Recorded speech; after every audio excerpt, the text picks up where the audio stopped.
game day.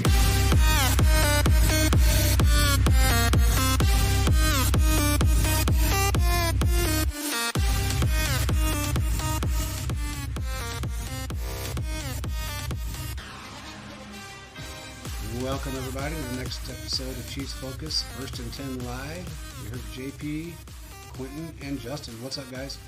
How's it going? Going good, man. Going good. You got some new additions to the team. We're excited to talk about them. Yeah, man. I mean, we put out the tweet to ask what everybody thought if we should or shouldn't sign Melvin Gordon. Reason being is because we kind of had a feeling that this was coming simply because of the Rojo thing, and that, from what we heard, that they would be interested if they, I mean, not Rojo, but Clyde thing. And we would be interested if Clyde was not coming back, which it sounds like he's not. So, that's where we're at. What do you guys think of that one? Let's start off with that one, because I know there's a lot of controversy with that whole situation with Melvin Gordon. I just don't understand. I mean, I do understand why, but I don't really get with the explanation. I understand why he did why he played the way he did in Denver. I'll just put it that way. Yeah, I think we all know Denver's a train wreck by now. He's a guy that, I mean, he was really good, especially with the Chargers for the first stint of his career. I think he's obviously digressed a little bit, but I think some of it was intentional. I think he kind of realized that, I mean, we were talking about it a little bit earlier. You said it, that if he got traded, it was going to be to some not great team. And I think he was tired of poor coaching, poor scenarios. And I think he wanted to go to a contender and a good team. And, I mean, obviously, I don't know. It's tough to say, but I do think his performance, I think he purposely played bad, honestly, to get out of there. And I think he's a good addition. Clyde Edwards-Helaire, we're all pretty certain he's done for the season at least. Yeah. And, I mean, Ronald Jones played well, but I think the third guy in the room could definitely become Gordon. And I think this move will be big moving forward for the next year or two as well. What do you think, Quentin? I mean, the guy has had a fumble problem in the past too. I mean, his rookie year, he fumbled 6 times. The last 3 years outside of this year, he's fumbled the ball 4 times, twice in 19 and 20, and 3 times last year. So I do think that the guy does have a fumbling problem. The biggest thing that happened in Denver was not just that he fumbled the ball, but that he fumbled the ball in the red zone. Now, that became, it really, when you see the fumbles, it really blew up how important they were, because the Denver offense has struggled so much to get to the red zone that when they finally did get to the red zone, to have all 5 of them happen in the red zone really sets those apart, because I think you can sometimes you can forget that a fumble happens, but if it happens in the red zone, you're not going to forget it because you were so close to scoring. Yeah. So Do you think it's a coincidence that it all happened? Every one of them happened in the red zone. I mean, I can't imagine a professional football player just doing that, though. Really? I don't know. I can't. I'm sorry. I can't jump on that boat. Can't do it. Not riding that. I'll tell you what. I hate to say this about a player, especially one that's now on the Chiefs, but watching the film, it really looked like he was trying to fumble. JP and I talked about it a little bit. When he showed that to me, I went, wow.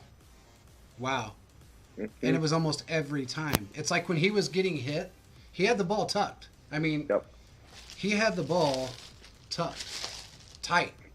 And as he's going down, you can see his arm open.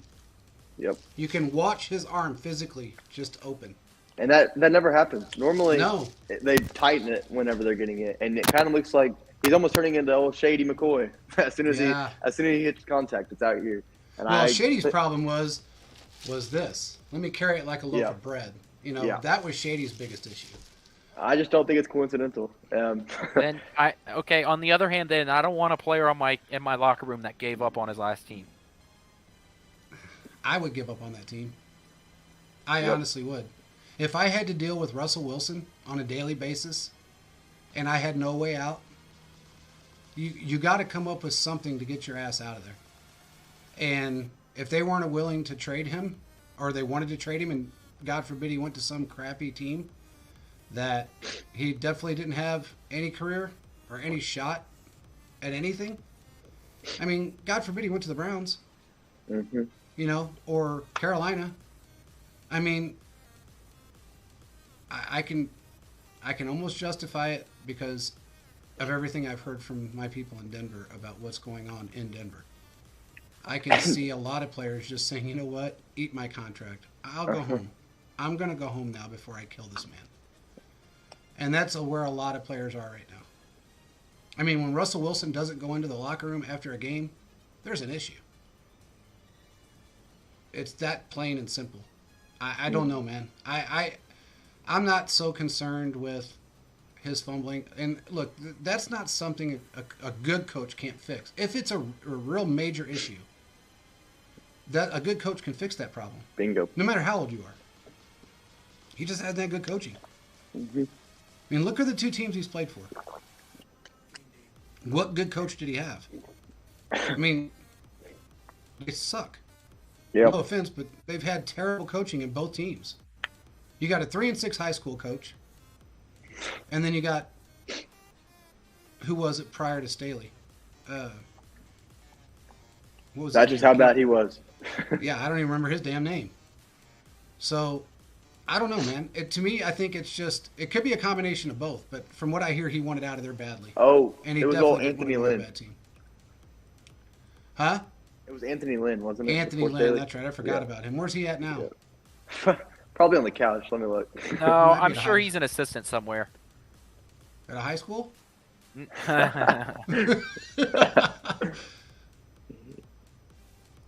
He's the assistant head coach and running backs coach and for the 49ers. What? There you go. Told you. Since I know when? you figured he'd be somewhere. Like, this isn't an Urban Meyer situation. I mean, he's still, He just wasn't a good head coach. I'll just put it Yeah. that way. but I mean, he was a part of one of the best. No, not one of the best. He was a part of a quality. Melvin Gordon was part of a quality offense, and I believe he was played there. Yeah, he played there when they were still in San Diego, and Yeah. in L.A. I mean, Yep. you had now. I think part of the thing is that it was him. They had Austin Eckler. Hunter Henry was still on that team, and he was supposed to be one of the the next sort of Antonio Gates. That next quality tight end there in San Diego / LA. So I mean, they weren't. It wasn't like he was a part of a scrub offense there. He was productive in those offenses. Yeah, I mean, he made the just Pro think Bowl twice. But here's He was the thing, great he's before a Denver. two-time Pro Bowler. But again, you also have to think that if he had this issue in San Diego, L.A., you would think that would have been fixed by a quality coach, especially somebody that's really good. And I just don't see how that could have lasted this long and him still be a premier running back in the league, or a starting running back for that matter, Right. at any point. I'll put it this way. I don't think he'd be on the Chiefs if they consider it a real issue or something that couldn't be resolved. Yeah, I mean, Shady was a more of an insurance policy at that point in in his career. I like Shady; he's a great guy. He did have a fumbling issue, but he carried the ball like a loaf of bread. I mean, it's like he's walking out of the grocery store with a loaf of bread in his hand. There's a difference between doing that and then grabbing a football and having it tucked, and then when you start to go down, your arm opens up to where you're like, "What's up, bro?" That's not cool. I mean, there's something right there and I didn't. And looking at his fumbles prior to that, he didn't do that. He just got the ball punched out. Yeah, it was the old peanut was punch just- from behind. Yeah, a Most punch of from the time. behind. So I don't know. I think he's. And I Philip's think right. He's that- got a good supporting cast around him. So I think don't that know. Melvin Gordon can be effective in the pass game. I think he's an asset in that remark. We've seen he is a quality blocker in the pass game too. So I think he's an asset in those regards. I just don't trust him to run the ball in between the numbers. I don't Maybe- trust. And you might be right. I mean, I don't And know. so maybe if he does get a start, maybe you do like tosses and stuff like that to get him more in open space. And that way, if he's getting hit, he's not getting in a scrum. He's, getting pushed out of by the sideline by a corner. So you're limiting the amount of people because like we were saying earlier, like I said earlier, all of his fumbles came in the red zone where you're having a whole bunch of guys, balled up together. So if that's the way you want to use him, look, I understand that with Clyde out, you need to have an extra guy, right, on the practice squad. It's sort of like, whenever a team loses their starting quarterback, they go and they find another guy to put on the practice squad just to sort of fill the roster spots because you got to have enough guys. If you promote someone off the practice squad, you got to try and fill that spot that you just lost on the practice squad. So I feel like that's what I think that's what the signing is more for. I don't really expect him to see any time unless it's like week 18, which sounds weird, and everything's already locked up and, you're just trying to feel out the rest of the game, but I do believe he played his last game as a Chief. And for all intents and purposes, what I've heard, he has. So that's Chiefs Kingdom 15 asking. Yeah, I don't believe he's going to play again. I just don't see it happening. And if he does, it's because we're down a lot of people. I can't get past what I've been told, but also what I've seen. And Clyde in the last 2 series that he played prior to his slight ankle injury, he played terrible. I mean, we have 2 capable running backs, actually 3, that outplayed him, and a rookie that outplayed him consistently at 6 yards a carry every time he got on the field, no matter what defense he went up against. I mean, he went up against a top 10 defense and arguably probably one of the best defenses in football and was carrying 6 yards a snap. I still think that Clyde will play in this offense. He's got another year left on his contract after this year. I don't see the Chiefs realistically signing him again just because when you have a $500 million quarterback, you have to sort of cut the edges, and I think running backs is one of those places that you can. If you can get a guy like a Pacheco, quality running back later in the draft, I think as long as Patrick Mahomes is the quarterback on this team, a running back will not be on this team for longer than 4 years. So, but with Clyde having another year on his contract, I think Clyde we could see, especially next year, I think Clyde could be more productive in this offense if he's not the guy. So I do think that Clyde still has value to this team and he will produce for this team, but he's been injured every year he's been in the league. Well, yeah, but if he's no longer the staple back and you're limiting, his on field, then I still think that he could be a product. I think a best case scenario for Clyde is to become more of a McKinnon, right? Sort of a third down back. If he can develop some of his pass blocking and in his pass game, I think that's where he can have value for the Chiefs. What's he saying? Yeah, I don't see the Chiefs. I don't see Chiefs Kingdom. I don't see the Chiefs going for his 5th year option, but he does have 1 more year after this before his 5th year option. So my argument for the trade deadline I think he's getting traded, and my argument for it is like Chiefs Kingdom mentioned, he did have a great first month of the season, but ironically, Pacheco sealed the deal while he was while CEH was still healthy, but he sealed the deal right around the trade deadline. Like as soon as the trade deadline hit, his production was gone. I think they were clearly trying to just advertise him. That's players do it all the time or teams do it all the time when they're trying to trade somebody. Yeah, they're showcasing him. Boost their production. Yeah, showcase exactly. So I don't think he's there anymore. I think Melvin Gordon kind of solidifies that they're trying to move on. But and same with the Ronald Jones showcasing kind of this past week. So I think Ronald's going to play more because he stepped into a role that he hasn't. Look, if that's not a great example, nothing is. Ronald Jones is more of a veteran running back, but in the same aspect, he hasn't been on a football field this year, and he came out and had a great game for the period of time he was in there. I think they're trading. I think they showcased him enough. Then he got and I can tell you the injury's not that bad. So to slap him on IR immediately, the way they did, I mean it was after the game basically. So they haven't even put Tony on IR yet, and I think Tony's injury is worse than Clyde is, but that's It my is. opinion. It is, and weirdly enough, Tony's injury is just tightness. More than anything, it's just hamstring tightness. Yeah. And our training staff is working on it to get it where it's back to 100% because he had a terrible training staff in New York. But well, Andy Reid said, staff. and I hate this phrase as a Chiefs fan because of the Eric Berry Day-to-day? situation, but yeah, he said he's day to day. I hate that. I hate it. I hate that phrase. When Eric anytime a Berry coach is like, "Oh, he's day to day," and I understand that that has value, especially for something like a hamstring injury. Pretty much every guy with a hamstring injury is day to day. I get that. I just hate it because the experience where Eric Berry was day to day for like a year and a half. Mm-hmm. Yeah, Well, he was. I mean, but he had a legitimate, serious problem with that. Yeah. I mean, Yeah, his Achilles. Well, no, it wasn't just that. He had a bone spur that was. There's a name for it, and I can't think of it right now. But he had a bone that was basically stabbing him in the heel as he ran, and that. I mean, if he would have had it operated on at the time, which he smartly didn't, it would have. They would have had to cut and tear his Achilles to get it out. He went the holistic way and took supplements to dissolve it, and it actually worked. But it just took longer, and then by that time, it was just too much for him. Right. And he wasn't able to be. He almost went back. He almost went to Dallas. I'll give him that. So he was a close Dallas signing. But I talked to his brother a lot, and it's just something that happened.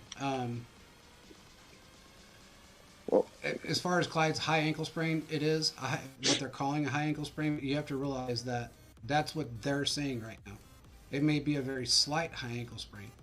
I mean, Bucker's was a high ankle sprain. Okay, he plants on that foot harder than anybody does, and that caused him issues. So, I don't think that. I think what people are reading into it is a little bit different than what is actually going on when it comes to the actual injury itself. It is what it is. Yep. I do have a For all question for intents you and guys. purposes, I don't think he's playing. Yeah, we really appreciate it, but I don't think he's playing the rest of the year. But Yeah. I mean, from what I've heard, he's not playing the rest of the year. So we'll just have to see. But Well, a high ankle Going off of- sprain, really, no matter what degree. Sorry, Justin. But No, you're good. a high ankle sprain, for really no matter what degree it is, it still takes about a month to heal up. So even we've seen guys that, I don't think I've ever seen a NFL player go out with a high ankle sprain and is back before 3 or 4 weeks. well, Mike Williams did it. I mean, a lot of wide receivers do it. So I don't know. I think that from what I've heard from everybody that it's a little bit less. It's a lot less than what is being portrayed, and it just is what it is. But regardless, my opinion is he's not playing the rest of the season. I think they've got what they want on the field as far as running backs are concerned, and there's just no point in taking a chance.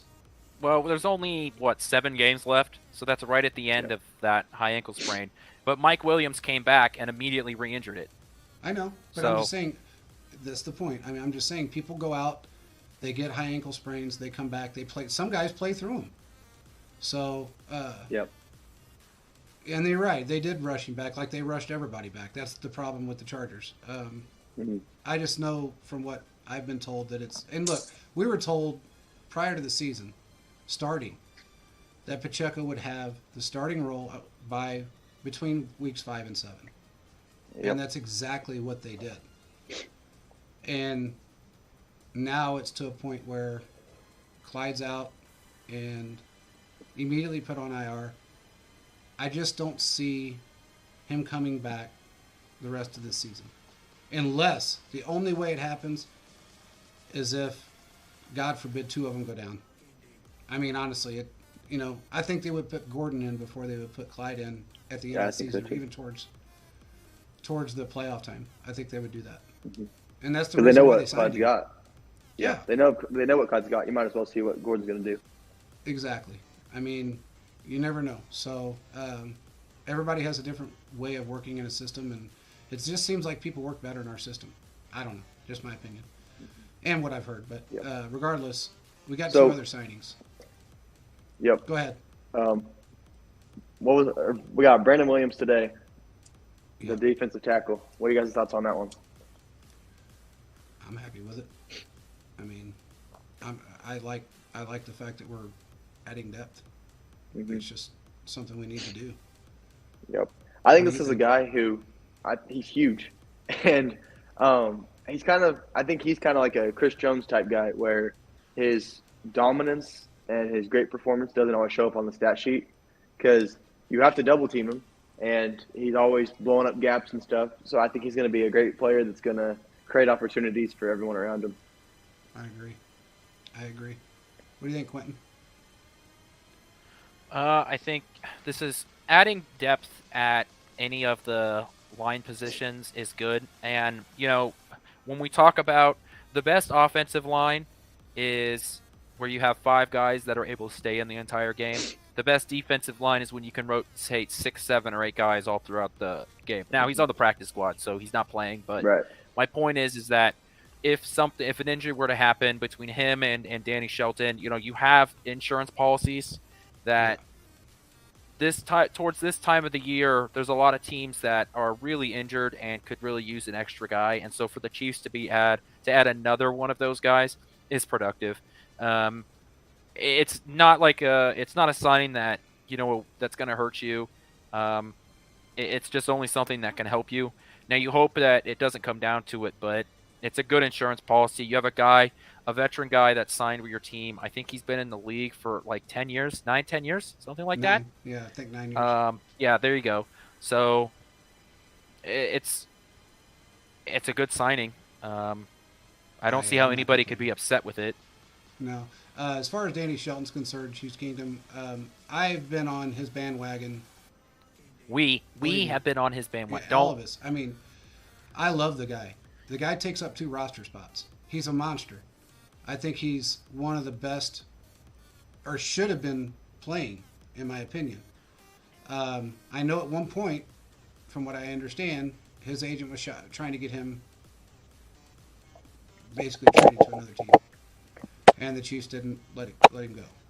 They won insurance policies. They did somewhat kind of promise him some playing time this year. I mean, by words, but as long as our defensive line is playing well, they need insurance policies. Look, Danny's going to get a ring if we go to the Super Bowl while he's sitting on the practice squad. Exactly. So I don't think he's going to complain too much, or he shouldn't be anyway. Right. So it's kind of one of those things to where I wish to God he was in there because I think him and Chris Jones would be absolutely ridiculous. I mean, I think they're insanely good together, or they would be. I know there was a little bit of... He was injured at the beginning of the season. They didn't want to put him on IR simply because they thought it was only going to be a week or two. And they noticed how good the defense was doing. They thought, well, let's hold off. And they held off. And now here it is coming up, what is week 13, really? Right. And it's just, I don't know, man. I'm not a coach. I just know that Veach so far has done us right in every single thing he's done. And yeah, he is wearing 34. I think Veach has done a great job especially over the last 3 seasons, of bringing in talent to make sure that we have depth. And when you hear other teams bitch and complain about, oh, we're injured, we don't have players, we're down, that's your fault. That's not our fault. It's not our fault that you got a dumbass GM that doesn't bring in depth and is not capable enough to be able to convince a player to play for a team that's going to go to a Super Bowl, regardless if you're on the field 40 snaps a game or 1 snap a game. That's what Veach is great at. And the Bills and everybody else that whines and bitches about having no players, this guy's injured, that guy's injured, God forbid, that's fucking stupid, in my opinion. I mean, it's been the biggest bullshit excuse. We went through it in the 2020 Super Bowl. That was our turning point to get depth at every position. Period. End of story. That was our like aha moment. Okay, fuck. We need to have depth on the offensive line because we've got nobody. We've got no one. When Eric Fisher went out, who did we have? We had 3rd and 4th string guys in there trying to protect the best quarterback in football and the highest paid person in sports. So why in the hell wouldn't you go back and say, we need depth here, we need depth there, our defensive line sucked, we were ranked 27th overall, Now we're ranked 14th overall, and not to mention the fact that we got a bunch of rookies playing and first-year guys on our defensive side, and a bunch of rookies and first-year guys on our offensive side. The two veterans in our offensive arsenal, wide receiver-wise, is Kelsey and Hardman. And Hardman's on IR. So why not have that depth? I think it's extremely intelligent. It's very smart. And if you can get a guy at $100,000 to $500,000, who cares? We have the money. 100%. I think this was such a great move by the NFL to keep the COVID rules in terms of expanding the practice squad and allowing veterans on the practice squad. Because before that, there was I don't remember the service limit, but there was a limit on what kind of guys you could have on their practice. Players, yeah, I think, if I'm not mistaken. Basically guys that were on their rookie contract or guys that were eligible for those sort of contracts. Yep. It was a great move by the NFL and the NFLPA to allow the extended practice squad to stay and to allow veterans on there because one, I think this is going to extend certain guys' career. Maybe a guy that didn't put out great film on the last year of his contract. He was already a rotational piece. He can go in and be on a practice squad for a year, get an opportunity where otherwise he would have just been sitting on a couch for an entire season and his career would have been done. So it's great for teams because they can sort of back up their depth. It's great for players because it sort of keeps the door open for them to be able to continue their career, even if it is just, being in the meeting room every day. And I think it's really worked out. It's definitely a rule change that has been beneficial for everybody allowed. And it's good for fans because, we get to see some guys that maybe we wouldn't be able to see, guys that have like Justin Ross, for example. Like the reason that he's exciting is because we see the talent that he had in college, and the upside, he would have been on the practice squad, but he got put on the IR. But that's sort of a guy that you get excited for because you see the talent, and you can sort of stash him away for when he gets healthy and is able to be productive in the offense. And so that's exciting as a fan because you sort of get to see the next variation of what this Chiefs team is going to turn into. And that's been the benefit of the practice squad, and then expanding it has only made that so much better. Yeah, I agree. And I don't think that rule's going away. I don't either. COVID's not gone, and it's not going away. So, COVID's around, in terms of like the COVID restrictions and COVID rules and all the other sports, that's gone. But so this is one of those things that stuck around. Yeah, and if you get COVID, you're still going to get isolated from a team. So it's no. I mean, I guess the way they look at it, it's a little different than it would be if it was the flu, because we see, like we've had here recently, a bunch of players down with illness. Yeah, there was a bug going around the NFL right now. It was a whole NFL, and it happens every year. Every year there's a bug that goes around in the NFL. Last year, just of course, it was COVID, but and the year before mainly. But it was just one of those things to where every year somebody's got the flu. Every year, has got something, and it ends up spreading because all these guys are contact constantly. So it's going to get around the NFL. It's like kids in a classroom. It's no different. So, but with COVID, they treat it a little bit differently because they don't want variants to come out stronger. So they don't want the triple threat that they are talking, with the RSV in kids. There could be a triple threat with 3 other things that come out. You just don't know. That can all mix together and kill people.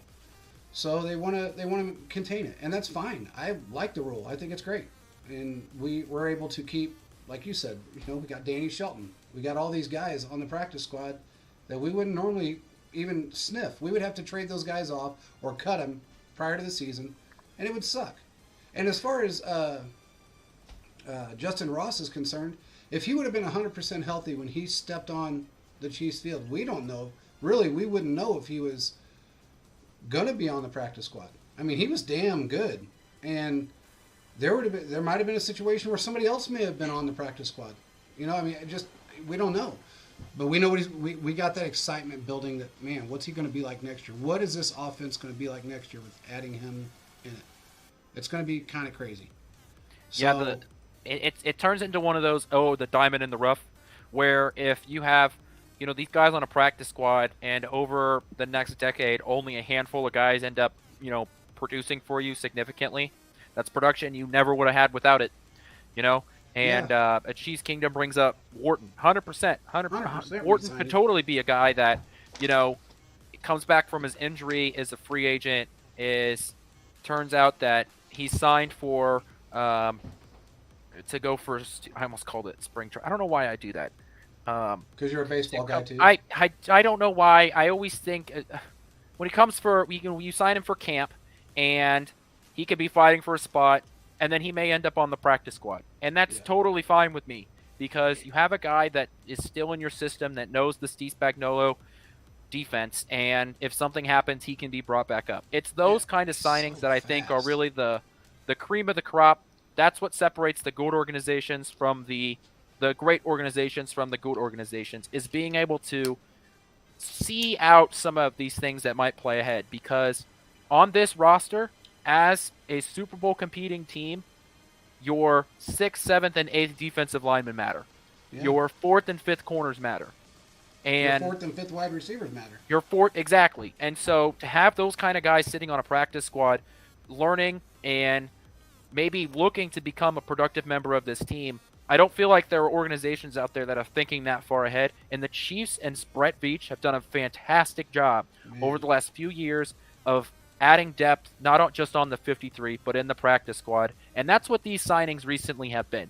It's let's see what they got, and if it doesn't work out, $100,000 is change in the couch for an NFL franchise. Well, and think about it, Justin. We talked about it. If you're an aging NFL player, you know you're at the end of your career. You've never gotten a ring, okay? You've never even sniffed a Super Bowl. And you got an opportunity to go play for a team, even if it's on a practice squad, to put a ring on your finger, and there's a 94% probability that that's going to happen, I'd be diving on that all day long. Because look, I mean, when I got injured and I couldn't play baseball anymore, I was distraught. I mean, I was disgusted. And I felt like, at that time, I felt like we had the team that may be able to go the distance. We had Bo Jackson. We had everybody that was so damn dominant. And then I was gone. And I wasn't picked back up. So if I would have been lucky enough to be picked back up and stuck up in a farm team, I would have gladly went with the chance that I came down as a relief pitcher. Right. With the minute chance. So it's no different in football. If you're aging and you're at that point where, look, you could be a Des Bryant and play the games and think you're still the number one guy out there, and then nobody wants you 3 weeks later or 3 months later. Similar to kind of what OBJ's doing right now. This whole game he's playing after an injury, his 7th injury, and then wants to pick and choose and take this long to decide on a team. He put out a thing today, tell the Chiefs to send me what I'm worth. When somebody mentioned, they gave him a hell of an offer. So they're not going to move any more off that. If he wants to go somewhere else, let him go. But he's the one that's going to be missing out on a Super Bowl ring. If he goes to Dallas, that's on him. Because they're not a Super Bowl team. I don't care what their record shows. They're not a Super Bowl team. There's only a couple in the NFC that are close, and they're not one of them. Their record means nothing to me. Yeah, after the Packers picked them apart, it's hard for me to be on their side. Yeah. But real quick, the Chiefs at the Broncos Week 14 has been flexed to a 3:00 game. Had a feeling that was going to happen. Yep. So how bad does your team have to get for Patrick Mahomes to get kicked off primetime? Well, it sucks. That sucks for us. When you're a Broncos, when you're playing a team that's so bad that you're the best quarterback in football gets flexed off of primetime, that tells you a whole lot of what's going on in Denver. Going back to my original argument about Melvin Gordon. But anyway, we'll save that for another day. Yep. And then keep you on the same subject, the Chiefs have waived Austin Ryder and Wayne Gallman, the running back. I knew Ryder was going. I mean, that was coming. So. And then Melvin Gordon officially signed today too. So that's pretty good. It all set in stone. So good to hear. Yep. I'm not complaining about that signing. No. Which moves us to our next discussion. Brian Edwards, the receiver. What are your guys' thoughts? I'm happy. Me too. I'm happy. The dude's good. I'm telling you, he's good. In the right system, he's an animal. Yep. And this is the right system, I think, for him. Yep. I like it. He spent some time with Baltimore and then got traded to Atlanta. And he, not many people are talking about it, but he does have an elbow injury. that he started getting tested for into August, and then that he was cut shortly after. So hopefully he can heal back from that. But he's been phenomenal when he's on the field. So Yeah, and that's with scrubs. I mhm. mean, in a situation where you're not getting thrown the ball, you're basically, and then of course we know what he did after Baltimore. So, and who Excuse he's me, he with. played for the Raiders, not Baltimore. I Oh, was the reading. I Raiders. was I'm looking at. sorry. I was looking at Brandon Williams and Yeah, his the at the Raiders. same time. But Uh, I think he's got a hell of an upside. He kind of has that. I'm not going to say he's ever close to him, but he has that T.O. effect to me, hmm and that's something that I think is just look, man. There's nobody ever going to be like T.O. I mean, it right, just is what it is. The guy was ridiculous. I've never seen somebody as shredded as him, and to this day, he still looks shredded. uh-huh, The guy's 48 years old and running a 4.540. yep, I'm sorry, he's just he's a different breed of a guy. it's ridiculous. Yeah, Yeah, and I can kind of see that to some degree in this guy. With the right coaching and being 100% healthy with a good quarterback, oh, Lord, he can be hmm dangerous. So yeah, just another insurance policy. I mean, it really is all, and futures. Future yep, people for next year as depth. You know, yep, Veach is doing the right thing right now. Every move he is making is for a reason. He's not just doing yeah, it to spend money. If he would have done that, he would have done it in free agency before the deadline. right. So I do that think is that what there's a it is. chance. Yeah, I think that this means that likely one of the receivers that are on the team now will not be on the team next year. Yeah. No need to say who at this time, but Well, JP, we've talked about it before, I think, and I yeah, think that kind of solidifies it. it does. And also, if you guys noticed, they moved up Cornell Powell, hmm and he was in a few series during the Rams game. hmm Um, played a lot of special teams. He has not grasped this playbook yet. So, I mean, we'll have to see where he ends up at. But Yeah. which is I was kind of surprised because I really had high hopes for him, and everybody I've talked to said he just doesn't grasp the playbook well. Yeah. I mean, when you got guys like Sky Moore and Juju, that's of course Juju's good, but to come in Oh, and I'd even grasp, put I'd even put go ahead. Kadarius Toney in that Yeah, conversation. and Tony. I mean, 3 weeks in, this guy hmm is just jamming. 2 weeks in, hell, his first game he played well. Yeah. So it's very difficult to sit here and go, damn, we got all this depth. It really does suck how he's worked out. I mean, it's terrible because when I talk to guys, during the camp and the people that I deal with, they all said the same thing, that he just really hasn't grasped the playbook very well. Sadly enough, he said he was ready and he wasn't. At one Right. point, he did say, "I'm ready. I know the playbook and I'm ready," and he wasn't ready enough. Mhm. So I'm sure he's gone next year. I mean, I Right. don't see him being here next year. I honestly didn't think he was going to be here this year, but they wanted to Right. have the depth there just in Right. case. Yep. So But kind go ahead. kind of stay on the same topic of injuries, but moving a little bit more. I've got not necessarily a theory, but rather a question for debate for you guys. So obviously in the NBA a lot, we see a lot of load management, keeping your stars out for big games and stuff like that. Do we think that the Chiefs are so good that Andy Reid has somewhat brought that to football? Because I think some of these guys could be back by now, but I think, like we were just talking about, Kadarius Toney, this gives them an opportunity to learn the play better and just kind of heal up for playoff time. Do you guys think that that's what's happening right now? I do. I think Andy Reid's been doing that for a little while now. Yeah. I mean, he's extremely intelligent. hmm And if you can bring a guy in like him, like Tony, that look, Veach wanted him anyway. He wanted him in the draft. He tried to trade for him last year. He showcased two players, mind you, to trade the Giants just to get him, and they said no. Yep. And sadly enough, one of them was a T-Rob. Right. But and Chiefs Kingdom, the other one was Clyde. So if you guys, I mean, I'm just saying, I'm not going to convince any words. It was one of those things. So if you can get guys like that will fit in your system, that will, and you're not just signing people just to sign them because they got a name, and they work out that well. I'm all for Right. it. And Andy's Right. been doing it for a while. Yeah. I think he's been I've doing thought it so for too. a while. So, Yep. and they know how It's to tell something. these players. I know you're on Yeah. the practice squad, but look, man, this is where we're leading at. This is where we'll be next year. Veach is 5 years ahead of himself all the time. Oh. Mm-hmm. Andy's 5. Yeah. Andy's the only head coach that's over 60 that has actually changed with the times. Mm-hmm. You don't see that. You just Which don't see Andy's it. changing the times himself. He's not just changing Exactly. with the times. He's writing. So, He's writing a new NFL book. yeah. Is what he's doing. Every time he does something, another team tries to mimic it. I don't know if It's a anybody saw copycat that or league. noticed it. It's a copycat, And- but they all copy off him. Right. They can't succeed.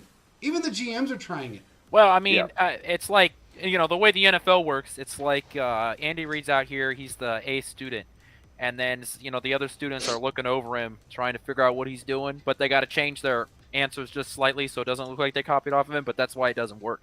Like we see all these teams. I believe we saw one last night. I think I don't want to get this wrong. Was it the Steelers that tried to do the shovel pass on the goal line? Yeah. Every team has tried to do that, and the Chiefs are the only ones that are successful at it. Right.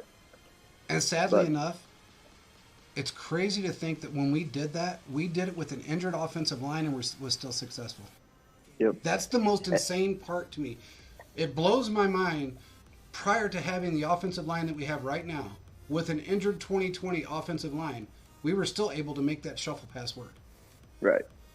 And And it's so- crazy to me too that Go ahead. most teams you get added to the practice squad and it's kind of like, all right, But for the Chiefs, everyone kind of knows that Andy and Veach both they have a purpose of bringing somebody there.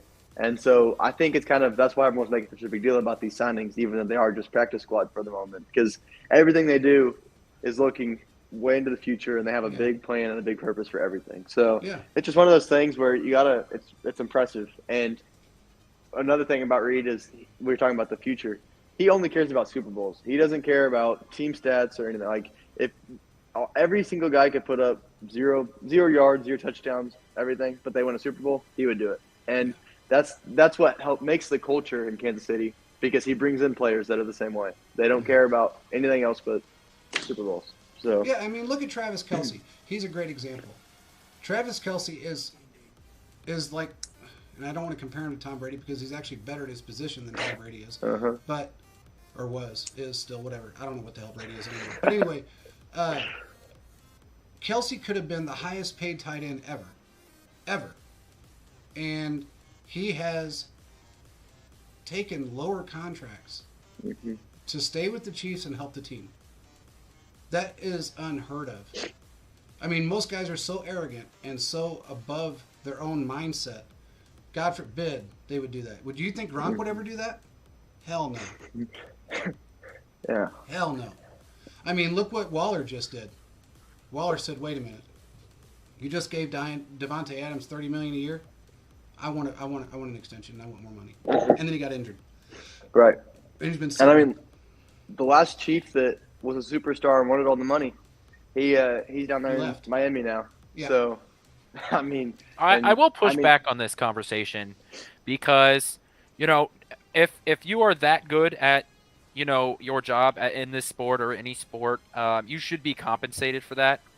And so well, he's getting I don't have a problem. It's like he's not getting paid. I don't have a problem with any superstar or any player in the NFL going and getting the bag, for themselves and their family. So, right. I think there is a correct way to go about it. I think that's true. Like, you don't have to be a dick about it.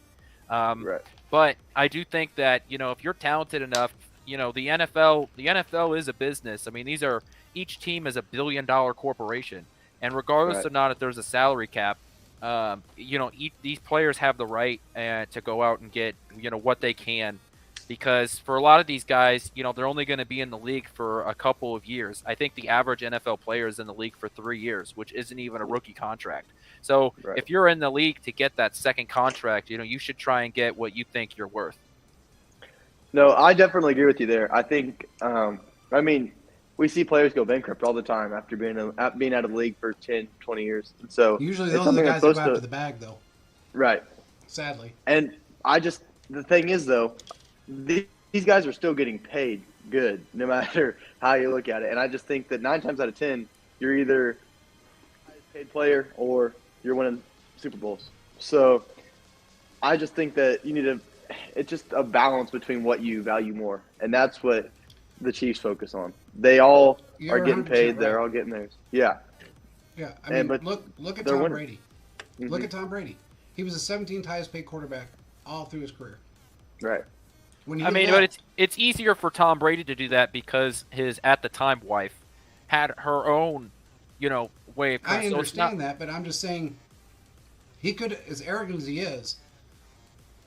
I think Tom Brady's problem is that he knew at the time that if he went into a different division other than the one that he went into when he finally got, The AFC least. there you go, he would have failed. Mhm. Similar to how he's failing this year. And I think that would have happened 4 years ago. I don't Yep. think he could have went into our division. I'm going to tell you right now, he couldn't have went in our division with Mahomes and even with Herbert Right. and been the cream of the crop.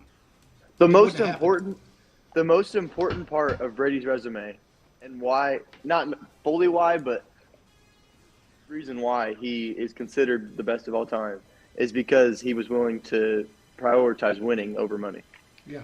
That's Is plain losing and to the simple. Browns, I guess 2 days ago now, the lowest point in his career? Yeah. I think the lowest point, no, I don't think it was. You know when I think the lowest point of his career was last year. I think it proved to everyone last year when he lost to the lowly ass Saints that had nobody, zero, zip, nothing. And he couldn't even get him in field goal range because these two wide receivers were out. Fair That enough. was the lowest point of his career. He lost 9-0. Mhm. A team that scored 9 points on the number one defense in the league, and he couldn't score against the 31st ranked defense or even get close. Was To a Jameis freaking Winston their field goal. starting quarterback that day? Huh? Was Jameis Winston the starting quarterback that day? No, it was Oh, it wasn't because he was hurt. It was Hill, wasn't it? Hill. Yep. That's pretty funny. Yeah, that had to me. I think that was his lowest point in his career. I mean, the guy's had tremendous success. There's no doubt about it. It wasn't all because of him. There's no doubt. I mean, everybody's gone over this numerous times with the top 5 defenses that he had that bailed him out in Super Bowls. In fact, his Super Bowl numbers are worse than most people's are. It's the fact that he was a very good game manager. He was lucky enough to be in a Belichick system. And look, if Drew Bledsoe wouldn't have gotten injured, he would have went to the Super Bowl that year. It just is what it is. I mean, you could have during that era, that 20-year span, with the amount of talent that they had on defense and even some on offense, you could have taken probably 5 other quarterbacks and gotten at least 4 or 5 Super Bowls out of that. Yep. Especially with the luck that they had. Let me put the luck that they had. Yeah. I'll put it that way. Philip said the quarterback for the Saints was Trevor Simeon. It wasn't. Yeah, that's Hill. who it was, Simeon. Yep. And because That's right, Hill, it was Trevor Simeon. they thought it was going to be Hill. I remember that now. And they had Yeah. him at tight end, and they were moving him around then. But I think a good example of one more thing about the ring and money conversation. I think the big debate or a big good point in it is the Steelers core a few years back. I mean, they had Antonio Brown, Le'Veon Bell. Those guys, they're winning. One of the best teams in the league. Everyone got money hungry. Le'Veon Bell went to the Jets, got his money, but he's already out of the league. He was never great with the Jets. And then Antonio Brown, excuse me. Look where he's at now. So Yeah. I just And this is I a don't see it all guy. working. That's what I always kind of fall back on that because a lot of times when players switch teams for money, Tyreek Hill's a different breed. Okay, Mhm. he's the most dangerous guy in football. He Right. can make any quarterback successful to a degree, but. And I'm not saying Tua is not because I've been a Tua fan for a long time. I think he got the short end of the stick for a long time. But not everybody can go out and switch teams and be an instant success. It just doesn't happen that way. It's when you build with the team for so long, you have this chemistry and this mindset that you know where you're going, you know Right. what you're going to do, you know who your coach is, you know who your your assistants are, you know who you're playing with for the most part, and you just are able to continue to succeed. Right. I can say the same thing about Travis Kelce. Hmm. Even though he Well, is the absolute best tight end in football, who knows where his numbers would have been if he would have been with the Browns? mhm. Yeah, because it's always the bad teams that are willing to pay everything, Yeah, give the they're house the for ones one that go good player. broke. Yeah, Right. you know. So I mean, I So think the Le'Veon Bell example is perfect because he had it. I mean, Antonio Brown and Juju and Mike Tomlin, one of the best coaches in the league. He had a great system there that was opening up opportunities for him, and then he wanted to go and become the only guy in New York and get all the money to be the face of the team, and he fell off quick. yeah, it's So just it's a hard thing to, and that's when I hear a lot of people say, "Well, we're going to rotate wide receivers, all the time." That's not a good idea either, right, because no matter how good of a quarterback you are, that means you're put in a position as a quarterback to have to retrain people every 2 or 3 years. right, That's insane. I think when you find a good core of young guys like we have right now, you keep those guys like we did Tyreek Hill for 7 years. As long as they're healthy, you keep them for 7 years. hmm, Then your quarterback's used to them, they're used to you. The team, right. they know the playbook, they know everything that's going on. If they can build off of that, shit, stay with it. Yep. And you don't send You everyone always have else to at have once. depth, but Yeah, it's kind of just a transitional one or two at a time. Bring in. yeah, You lose your superstar, you bring in two or three great guys, draft a guy, like exactly what's happening in Kansas City here now. yeah. So it's been perfect. I don't know. I mean, Veach has always got that 5-year mindset. So I love how it's like if anybody that's good in business builds a pipeline. Hmm. If you're in sales, you build a pipeline. Exactly. Especially like a good example is an insurance salesman. They build a pipeline of Hmm. customers, so they have residuals. Veach is doing he's bringing that concept into football. He is building a pipeline for the next 5 years. And I think specifically that's what's happening in the wide receiver room right now. Hmm. I Yeah, mean, that's why you have Justin Ross sitting there, and that's the IR and our practice squad. Not all of these guys are going to work out. The odds are like Justin Ross and Kadarius Toney. The odds are both of those guys aren't going to be superstars, but the more lottery tickets you pick, the more likely you are to have a winning ticket. that's right. So the more that you look and you try and scratch and claw your way at getting some more talent on this team without spending significant financial or draft pick compensation for these guys, the better off you are building that pipeline. And while the Chiefs are not going to be able to keep a like what the Bengals have right now in Jamar Chase and T. Higgins, you're not going to be able to have that sort of talent around Mahomes his entire career. You're going to be able to, at least in theory, have one superstar and then sort of have, a guy that'll stay around for 3 years, and then the back of the wide receiver room, that'll be the part that continues to rotate in and out. Yeah, So But I that's think that's I the agree with way you that there. that's the way that you got to really think about the offense and the weapons that are going to have. You need to have the Right. one guy that when it's 3rd and 7, I know who I can go to. Right now, that's Travis Kelce. When it's 3rd and 7, I want to see Mahomes in the shotgun, and I want to see Travis Kelce run a post route over the middle of the field. That's what I want to see. Because for some goddamn reason, no team in the NFL can cover that shit. no, That can't they happen. can't. They So can't. that's what I want to see on 3rd and 7. Now, it's not going to be Travis Kelce for all of Patrick Mahomes' Yep. career, but you got to be able to find that next guy, and he may not be on the roster right now, but I think he is. Yeah. that's But go sort of ahead. that's sort of what you're going to have. The Chiefs are going to Yep. have a lot of Juju Smith-Schusters on their roster for Patrick Mahomes' tenure.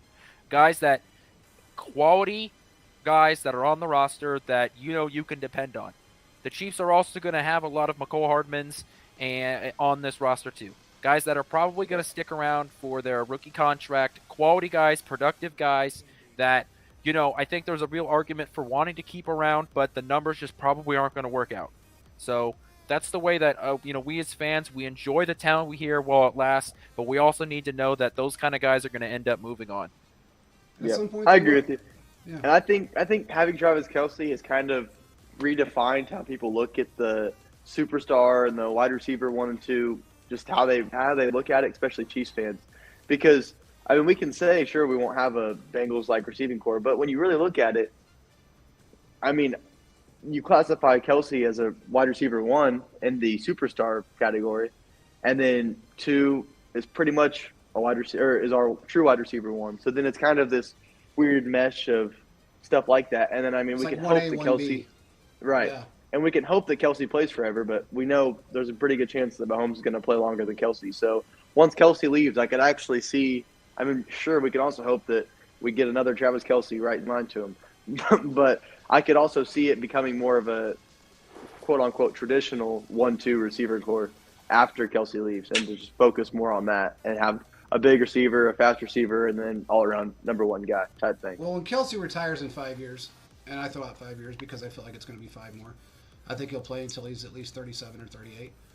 And he does start to slow down, which he hasn't yet, but if he does start to slow down, I feel like Jody Fortson is that guy. Me too. I feel like he's that guy. I know he's had a couple of injuries, but he is so damn good. I've been on his bandwagon since his first day at training camp. Mm-hmm. And when I watched him in his first preseason game, I said he should be starting. And then COVID. And it killed everything because... I'm on the Noah Gray bandwagon. I think he's I like Noah, but I think he's too small. I think Noah Gray's the next wide or the next receiving tight end that's going to get significant snap counts. I think that's who's going to be. I think Noah Gray is going to be that guy that's always good, but never great. I love him, but that's just how I see him. I think he's going to always be an option there, but he's never going to be the Travis Kelsey tight end. As far as Jody Fortson's concerned, I'm same with you, JP. I've loved him. I want him to just embrace that face of the league, and I think on any other team right now, he would be top 3 in the league. Oh, without fail. He's on a team, but he's happy where he's at. That's the great Yeah. part. Oh, yeah. We're happy to have him. I'm not doubting that at all. The only issue I see with him becoming the Travis Kelsey next up would be he's already 26. So assuming Kelsey plays for 4 or 5 more years, we're looking at a 30-year-old guy coming in. So unless they start to hand over the reins as Kelsey's still there, that might become a conflict of interest moving forward. But I something feel like to the same. kind of. I think he would be a good compliment to have on the opposite side of Kelsey. Mm-hmm. And then I think he should be that guy that automatically steps in when Kelsey's on the sideline. Oh, 100%. Yeah. I like Noah Gray. I think he's good. I know Fortson has the height advantage and his hand size and the fact that he can rip balls out of people's hands like nobody's business. And he's so damn fast. Jody Fortson is a 50-pound. He weighs 50 more pounds, but he's a 50-pound heavier DeAndre Hopkins, in my opinion. Yeah, exactly. I mean, and it was so crazy because we talked about him. What year? It was last year. We were talking about it on the show, and we said, we heard some chatter about him becoming a hybrid player through the team. And at the time, Caleb said, "What do you mean a hybrid player?" And I said, "I think they're gonna, from what I'm hearing, they're gonna try him out as tight end and rotate him in and out of that situation." And within 2 months, Jody Fortson's labeled as a tight end. Right. And he's 20 pounds. At the time, he was 20 pounds lighter than Kelsey was. Right. But he's got the height advantage by, I think, an inch. And his hands are huge, man. Yeah. I mean, his hands are just... He can palm a basketball and, his hand just wraps halfway around it. The dude's a monster. I don't know. I love the way he plays the game. And I think he's got so much intensity. Mm-hmm. He would be just phenomenal in this offense moving forward. I think the important thing there is that the rest of the league is moving towards, and a lot of this is, I feel like, is a reaction to the Chiefs, right? You think about when Patrick Mahomes got here, starting in 18 and 19, right? The Chiefs were called, it was the track meet, right? Anytime the Chiefs were playing, it was, get ready for a track meet. Yeah, the Legion of Zoom, all these things. And so a response to that by, Buffalo, their reaction to that was, let's get more athletic at the linebacker and safety position. Right? But in order to do that, a lot of times you're getting smaller. You're getting smaller linebackers. Because generally that's just how guys are built. If you're a bigger linebacker, you're more of that hard-hitting, nose down, straight, sort of run-stopping linebacker. Yeah. So the response to that by the Chiefs has been, well, let's run 3 tight ends. Yeah. Let's get bigger and on the offensive side of the ball and continue that mismatch there. Because I was so excited. You could really only build for one of those offenses. Dude, I was so excited when I found out. Well, I'll put it this way. I watched all the AFC teams go out and get these smaller, speedier safeties and corners to compete with Tyreek Hill and Hardman, and then they go and they they did the 360, and they just said, okay, well, you can do what you want, but we got plans. We got Travis and they went out Kelce. and got all these big guys, and they still had their two speedy guys. You know, they got their they drafted Sky Moore, which we were on his spaces during the draft, and I think it was me and Mark Ganells were like, we were both wanting the same guy, and we were just screaming when we drafted him because I wanted him so bad, and I knew he'd be a phenomenal wide receiver in this group, especially with his speed and his route running ability. But we went out and said, okay, well, let's just get bigger. You know, we're going to flip the script on you guys. We're going to get bigger. We're going to get stronger. We're going to get faster. And you guys are just going to have these little guys that can't reach these guys' shoulders. And that's what they've done. I mean, when you really look at it, hell, the Chargers went out and signed J.C. Jackson thinking, and boy, was that not a flop. But Belichick just said, here, go ahead, you can take him. I already know he's got surgery coming up and he's pretty injury prone. And they gave up the farm for him, and they gave him a giant deal. So you do those type of things, and then you watch the Chiefs just do a 360 on you, and everybody in the national media says, oh, well, they're not going to make the playoffs. But Patrick Mahomes is going to show his true colors. There's no way in hell they're going to win more than 7 games this year. They're the Super Bowl leading. They're the Super Bowl right now. If you look, I think it's 2-1. Yeah, for the first time all year, the Kansas City Chiefs are Super Bowl favorites. Yeah. On betting sites. Yeah. So, and then I think this league, the way the Chiefs have built their roster on the offensive side of the ball, is that you are either reacting or you're moving forward, right? It's a game of cat and mouse. Yeah. And I think the Chiefs will continue to be successful as long as they're the ones continuing to be on the leading edge of starting the trend. Exactly, because once you start reacting to what other teams do, you're that step behind. And obviously, I think the Chiefs they still have the advantage in terms of that because you have Patrick Mahomes. So the room for error there is greater. You could still be successful even if you have taken a step back. But the fact that we have Patrick Mahomes and we're still able to be on the forefront of changing offenses, to say, to hell with what we've done these last couple of years. Let's move into 3 tight end sets, which hasn't been seen since like 1996. Yep. Because since then, the rules have been changing to allow offenses to throw the ball over the middle of the field, to allow for, more outside throws because the offensive rules are built in the advantage of, stupid defensive pass interference call when a ball is underthrown, which I despise with every, Or thrown it on the other side of the field. Yeah, I know. But like those sort of things that the Chiefs have been able to take advantage of because teams are building to get smaller and athletic and faster to compete with some of these faster guys. And so then to realize, hey, this is a huge mismatch if we are able to get these bigger guys, run them in trip set, and then it's also a great way to beat some of those cover 2 shell coverages, right? Agreed. That running those trips, having 4 guys off to the one side, because if you think about it, Patrick Mahomes is in shotgun, right? And you've got the trips left with Travis Kelce, in that bunch formation. And then on that same side, you have the running back off to Patrick Mahomes' left side. So there's 4 on one side, 1 on the other.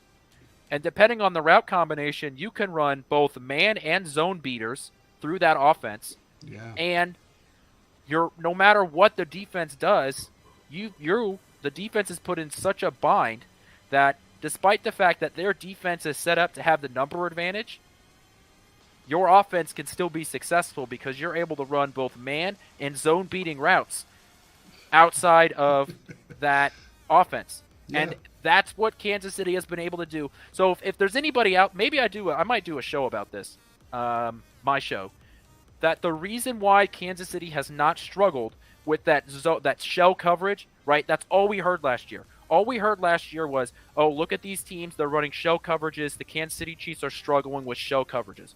One of the reasons why you have not heard that narrative it's not that teams are no longer not running show coverages against the Chiefs. It is Yeah. because what is happening is that Andy Reid comes out with these 4x1 sets. Watch this on Sunday. I'm sure you'll see it. Those trips right, running back on the same side as the bunch wide receiver set.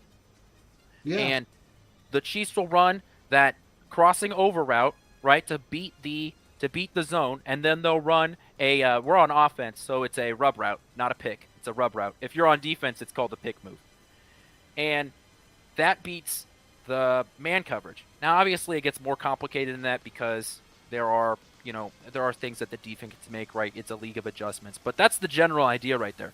That's why the Chiefs haven't struggled with that. And on top of that, Patrick Mahomes, he's talked about this a lot throughout the year, about him being more patient and needing to be more patient. And so there's that improvement on Patrick Mahomes' side too. But a lot of it is that 4x1 look that Kansas City continues to put out there because those route trees give you the numbers advantage. And the number one rule of an offense is put at least one guy in a position where he can't be right. So it's usually a linebacker or a safety that no matter who they end up covering on the route tree, they're never going to be right. Yeah. I agree. That was a long rant, but it was. But it was. I mean, it makes sense. It's the way that they have designed it, and the way Andy's designed it, I should say, he's throwing every defense off. Nobody knows how to cover us, and that's basically everything in a nutshell. Nobody knows how to cover us. They don't know what's coming next. We in fact, I don't know if it was last week or the week before, they had a 3 tight end set. In the middle of the snap count, Kelsey jetted to the left side of the field. And I watched their linebacker and their corner kind of stutter step. The corner stayed. I'm sorry, the linebacker stayed. The corner that was on that side, because we had a running back and then Kelsey went over to that side. The corner didn't know who to cover. And Kelsey, it was the Chargers game. That's when Kelsey broke off for that big run. And I'm thinking, this is ingenious. This is just a way of, nobody knows who to cover. You can't cover Kelsey all the time. He's just impossible to cover all the time. He's a slot tight end. Phenomenal player, but regardless, he's just a very difficult guy to cover because of his wiggle, his route running abilities, and the fact that he is able to juke his way out of everything. But his formation and his lineup make a big difference in the way he plays the game. He breaks off of the defender extremely quick. He doesn't allow anybody to hold him up. And I think that makes a huge difference. But I've noticed that with Fortune as well. He doesn't allow anybody to hold him up. It's just, I don't know how to explain how difficult it would be for any defense in this league to try to figure out how to control these guys or contain them. To me, it's phenomenal. But it comes down to, if you can get pressure with 4, that's it. That's your only hope. That's the Obi-Wan Kenobi. It's your only hope. And by the way, I want to say this really quick because it's something you just said. I want to say one thing. I've been on Wiley's ass all year long. I don't think he's a good player, but he had the best game of his year against the Rams. I don't know if anybody noticed that. Mahomes was pressured, and it was from his side, but he wasn't sacked. And he was able to move around a little bit better, step up in the pocket, didn't have somebody on his back on every play. And Wiley, I don't think he had a penalty, which was oddly weird because he's pretty, synonymous with penalties. It almost goes hand in hand. I was happy with his playing performance. I don't know about you. What do you think, man? Well, Patrick Mahomes was under a lot of pressure in that he was moving around a lot. I think the reason he didn't get sacked was that, it was just him, avoiding sacks. But yeah. Aaron Donald is still on that team. Aaron Donald is still a game. He's not having his best year, but he has no help. Aaron Donald on an off day is still one of the best defensive tackles in the league. He really is. So, and this is the last year anybody's going to see him. I mean, when to be able to walk away though and say that you had a successful day against the the Rams defense was second best in red zone defense all Yeah, year. And yeah. so to see the Chiefs have to kick 4 field goals in the red zone, it sucks, but reality is that Wasn't really surprising. yeah, it really wasn't. I mean, No. when you talk about Jalen Ramsey, Aaron Donald, and Bobby Wagner, I mean, Yeah. at those three levels of the defense, those are some of the best players at those positions. And so when you condense the field, it becomes very difficult to score. So the reason why the Chiefs were able to score that touchdown was because they weren't in the red zone. They still had the full field to work with. Once you condense it down, it becomes so much more difficult on that defense, and that's why that defense, it hadn't sustained a lot of injuries. It was that offense that was letting that team down. It But was. It was. There was no doubt about it. And I said it before, and I'll say it again. I think I think it's a very weak call to give them 10th overall because I think they're better than some of the, well, pretty much all of the defenses that are ahead of them. When they rank these guys, they don't rank them on strength of schedule. They rank them on wins. They rank them on, of course, sacks and things of that nature, but they're not considering who they're playing during that time period. So I think the Rams have a phenomenal defense, and like you said, I mean, they very rarely allow a red zone touchdown. So we didn't have McColl in the game. Juju was barely in the game. Uh, it was a little more difficult to score. And now, of course, Kelsey broke out as he does. It seems like he does in almost every game. But I wasn't superstars make surprised. plays. That's what Travis Yeah. Kelsey does. Yeah, I wasn't really surprised that and we had a million comments. After we put out a post. What do you guys think of the game? Oh, we got to tighten up that we sucked in the red zone. We got to fix that red zone problem. Okay, well, first of all, we're second in the league in red zone touchdowns.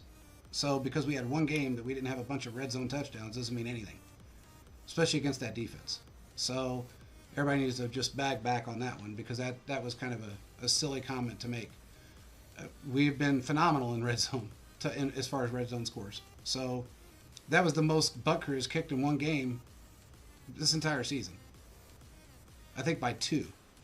So I don't know if that, as far as field goals are concerned. So I don't know if that really played a part. I mean, I don't think that was a valid response. I think given the fact that we just played a tough-ass defense with Aaron Donald, with Bobby Wagner, with Jalen Ramsey, and by the way, they put Jalen Ramsey on Kelsey for a little while, and we've seen how that worked out. A fat-ass touchdown. It's funny, we talked about that before the game. Yeah, we did. We were trying to figure out who they were going to put on Kelsey. Yeah, It was Ramsey, and oh god. And we did say if Ramsey was on him, he was going to get burnt, and he did. Kelsey's he's too hard to handle. I don't know what else to say, but regardless, I want everybody. I'm going to little commercial interruption, but we're not going to interrupt the show. We are working with a company called. Here, I will just show you. This company builds handmade items similar to this. I don't know if you can see it or not. It's a little bobblehead. They have 11,000 different items. We are sponsored by them, called Foco. We have a post on our Twitter page, on our Facebook page, on our Instagram, and on our website to go. And if you click on that website, you will be able to get a discounted price on some of the items. No 2 items are exactly alike. They're all handmade. Everything's amazing. And if you have a favorite basketball team, go on there. If you have a favorite baseball team, go on there. If you have a favorite hockey team, go on there. We have every product you can imagine. It's all amazing stuff.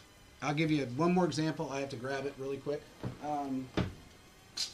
This, God, I almost broke it, is a stained glass Chiefs hanger, all in metal. Don't know if you can see it or not. Got the little hanger on it. That's all stained glass. Really cool, transparent.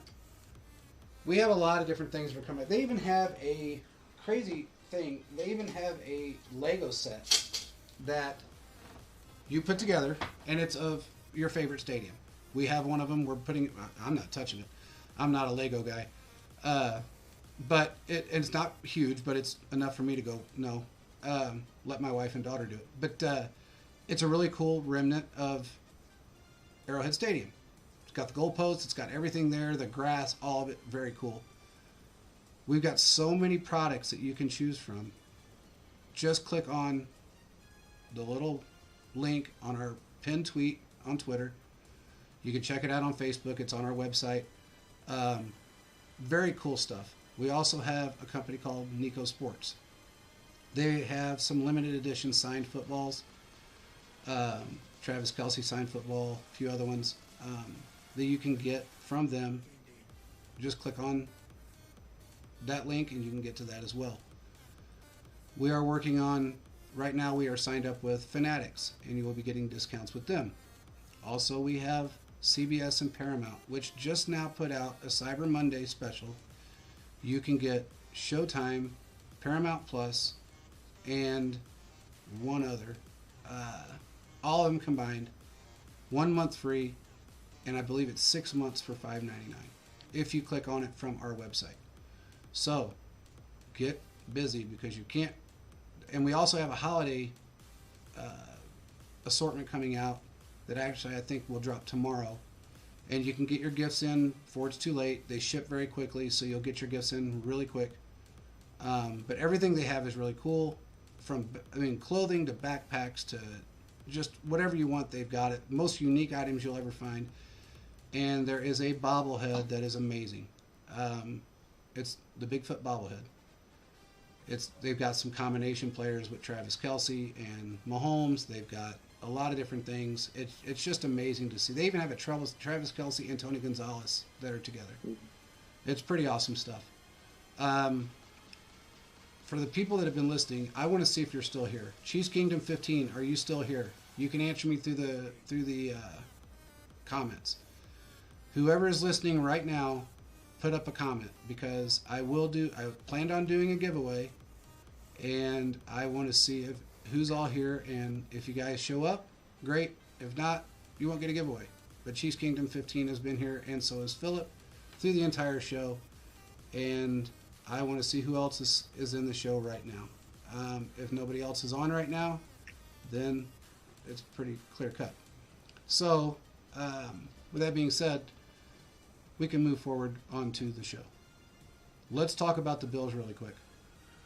Does anybody have an idea or a thought on where the Bills are going to end up this year as far as seeding and playoff implications for the Bills? Where do you think they will land with the situation they're in right now? Quentin, you want to start with that? Yeah, so I think a lot of it comes down to that game against the Dolphins. That's really going to be because I feel like we already know that they already lost to the Dolphins once this year, right? That was one of those shootout games, and it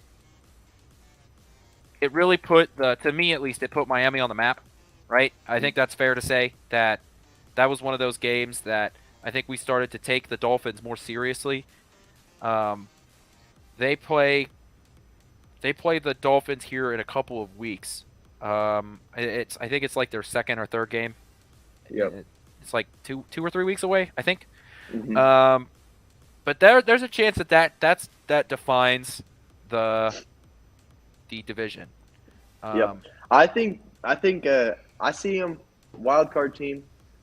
I could honestly see getting the second wild card spot, not even the first, just the way everything's been shaping out. It'll be interesting to see, but they do have I think 3 AFC or 3 divisional games all in a row for the next 3 weeks. They really do. So and they're all on the road. I mean, right. So it's going to be tough. Bill Belichick is obviously really good at coaching football, and his defenses always have schemes that'll shut down offenses like this. The Jets, with Mike White at quarterback, they could really – I mean, they've been good this year so far, and they could really take up that second spot in the division, grab that wild card. The Dolphins, I think that they are high-powered enough, and they're rolling on a good pace. The Bills are just digressing as the season goes by. You got the Bengals and the Ravens that are going to – one of those teams are going to be the other wild card. Right now, it's the Bengals. If the Ravens could hold the lead, it wouldn't be as close. But I think the Chiefs are going to – I mean, the Chiefs will beat the Bengals this week, in my opinion. So that'll take them down a loss. And the Bills have a win up on them already. So I think it'll come down to the Bills and Jets for the 1 and 2 in the AFC wild cards. I mean, I think that this is definitely going to be the closest divisional race that we have, and there's a good chance that it comes down to the very final week. I think just looking at the schedules, I think the Dolphins are probably going to end up winning that division because they get some easier teams to face. I mean, they get to face the Packers, the 49ers, who I think the 49ers are a good team, but the 49ers offense is just so inconsistent with their ability to go and score a lot of points. They also get the Chargers, Jets.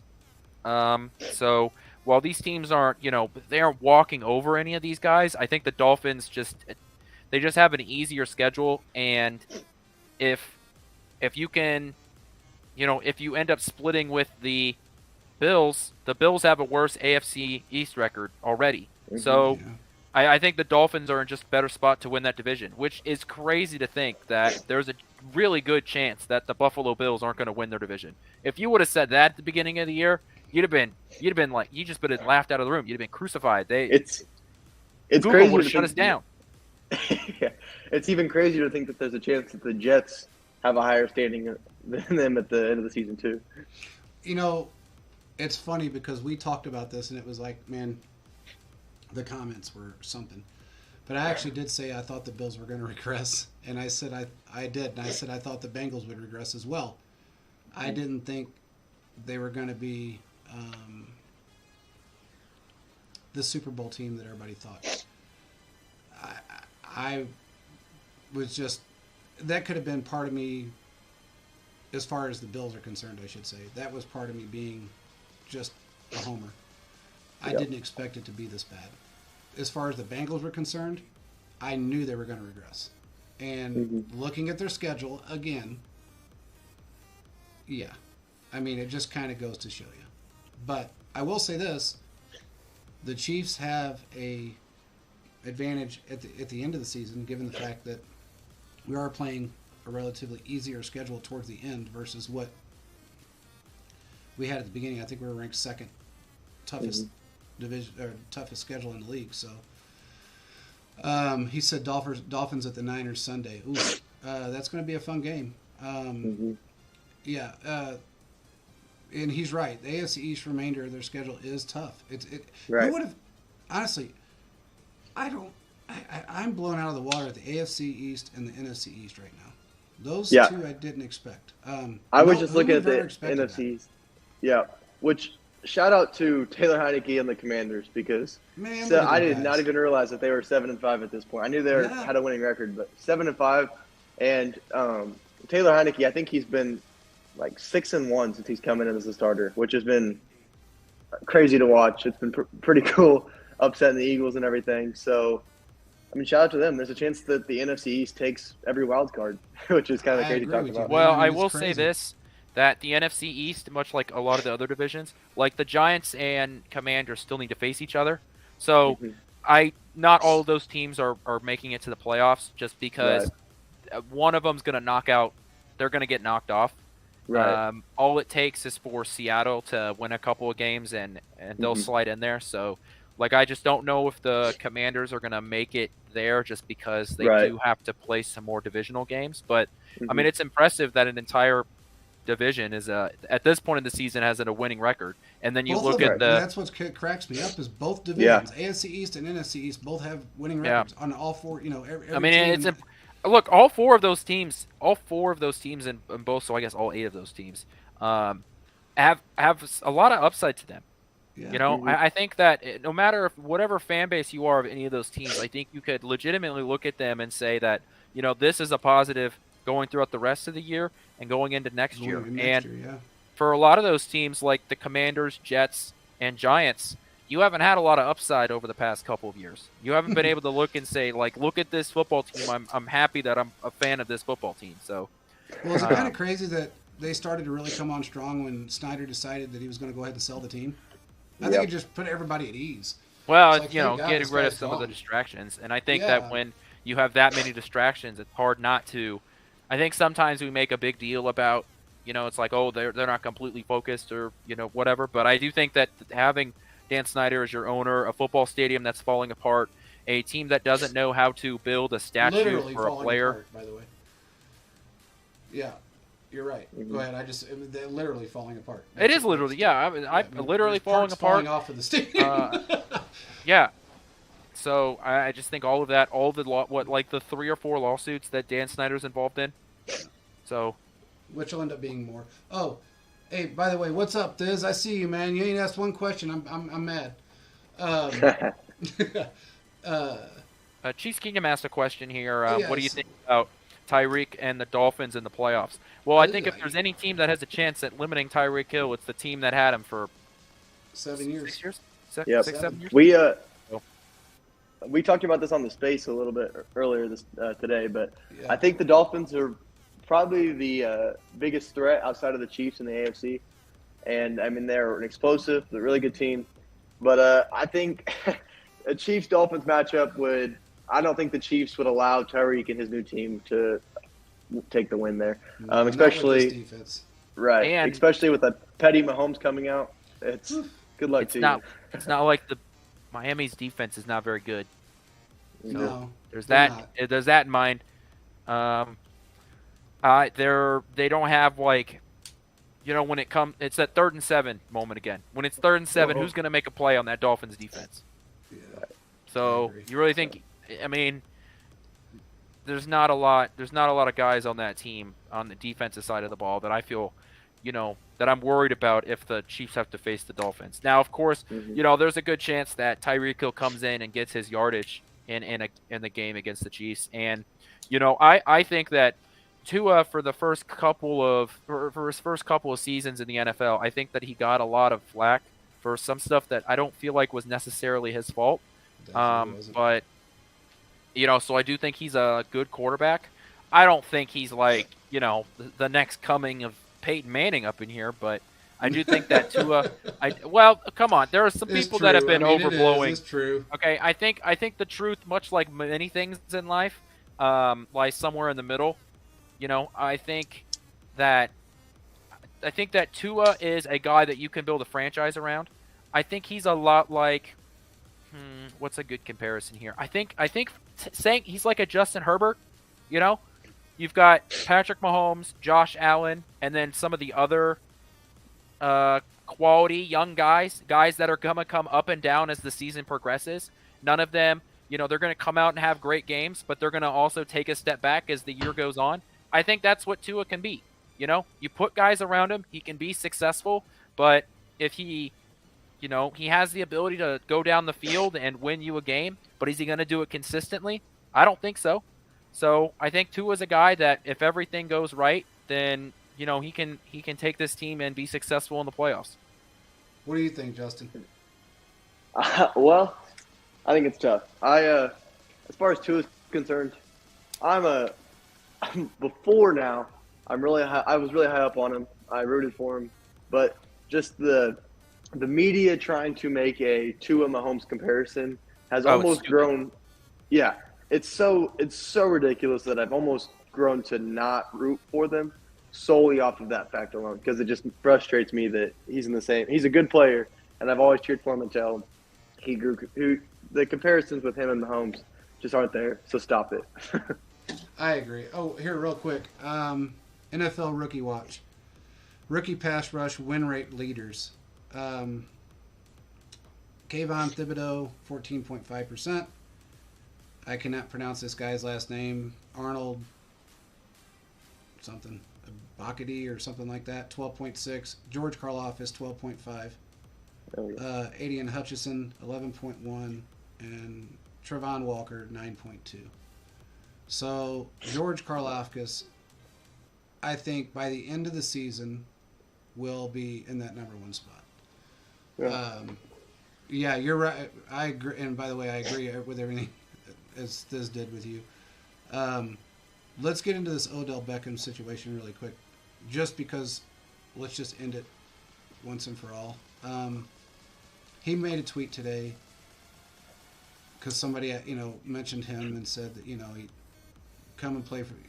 They named off the reasons why he shouldn't play for the Cowboys, why he shouldn't play for the Giants, why he shouldn't play for Buffalo, why he shouldn't play for the Ravens. And he said, well, tell the Chiefs to offer me what I'm worth. Okay, well, they offered him. So he is dragging this on to a point that he's frustrating Veach. Oh, he's getting kicked off planes. And he's getting kicked off planes. I am confused on that one. He says he was asleep. Yep. But they couldn't wake him up. I mean, okay, let's be real here. The dude probably took like a Xanax on the plane. He might have. And that's why, because the police report said he was in and out of consciousness. Now, I don't take anxiety meds when I get on an airplane, but I know people that do. I've been on planes with people that do. You pass the fuck out. So I'm done. There's a good chance, to me, just reading the police report, that's what it sounds like what happened. Was he got on the plane, he put a blanket over his head, fell asleep, and didn't put a seatbelt on.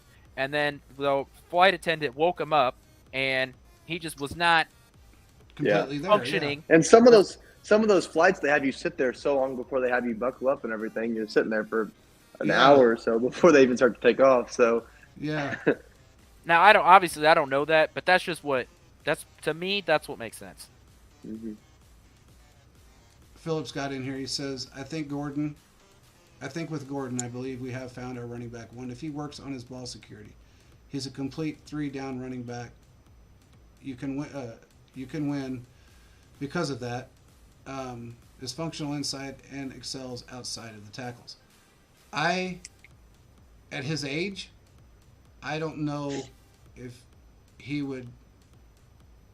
I don't know. Well, given the fact that we don't run the ball a whole lot, I don't know if that would be a far stretch to say that he couldn't be running back one. I just don't know that they're going to take it away from Pacheco right now.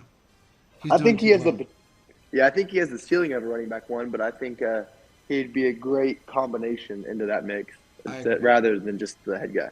I agree, and we've kind of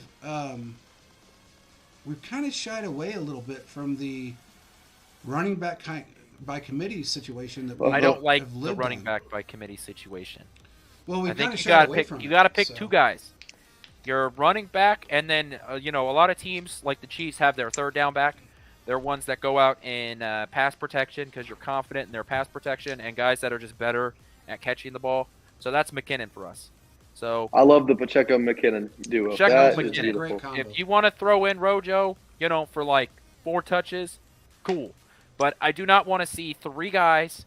This team does not run the ball enough to get 3 running backs productive play in a game. Okay? No, but I tell you what they do have is they got enough offensive plays that if you've got a guy that can catch, all 3 of them can catch in the open field, then you got a combination of something that can really throw some people off. Because you're just adding another offensive weapon that is actually a wide receiver at some point. And I think that's where we kind of differ. We had that combination of, Darrell Williams, and Darrell Williams was the bruiser that came in, but he also could get down the field really quick and catch a damn ball. And McKinnon could play. He could play slot. He could play wing, and then you have Pacheco and Gordon or Pacheco and Rojo behind you if you're Mahomes. So I think there's an endless opportunity there if you do have 3 or 4 guys in your room, which they don't need to see an insane amount of time or playing time. It's just the opportunities that exist there and how defenses are forced to scheme for it. Yep. I mean, I agree. Philip said exactly, Justin, with him. Rojo and Pacheco, you have a balanced run unit, just like the 17 Eagles, and he's right. And McKinnon I don't know, man. He's just stepped up tremendously every time I've every loved time he's on McKinnon. the field. He steps up. Yep. So Look, they put him in different. I like the fact that they use him in different packages than Yep. just a running back.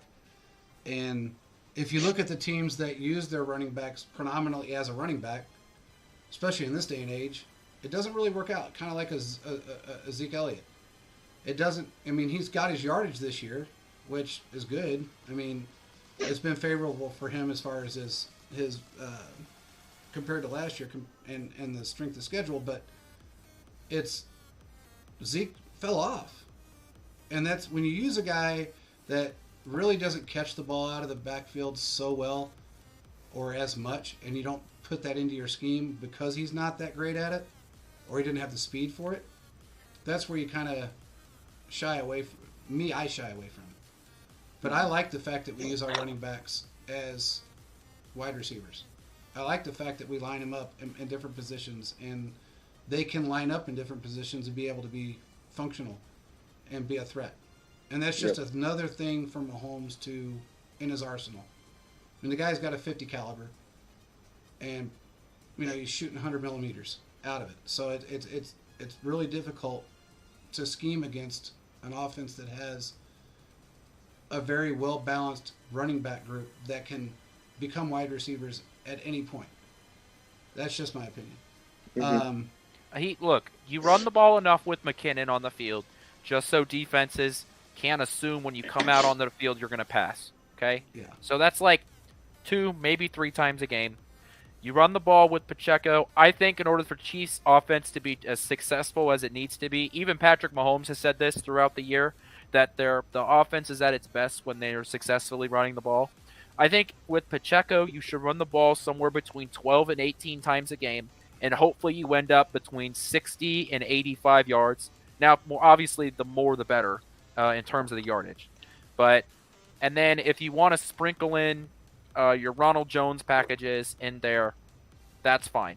I think that's really where the team should be focusing on the use of the running back in the league. You really use 20-ish, give or take a few plays that your running back is involved for us in it. Anyway, yeah. So I think that's about it.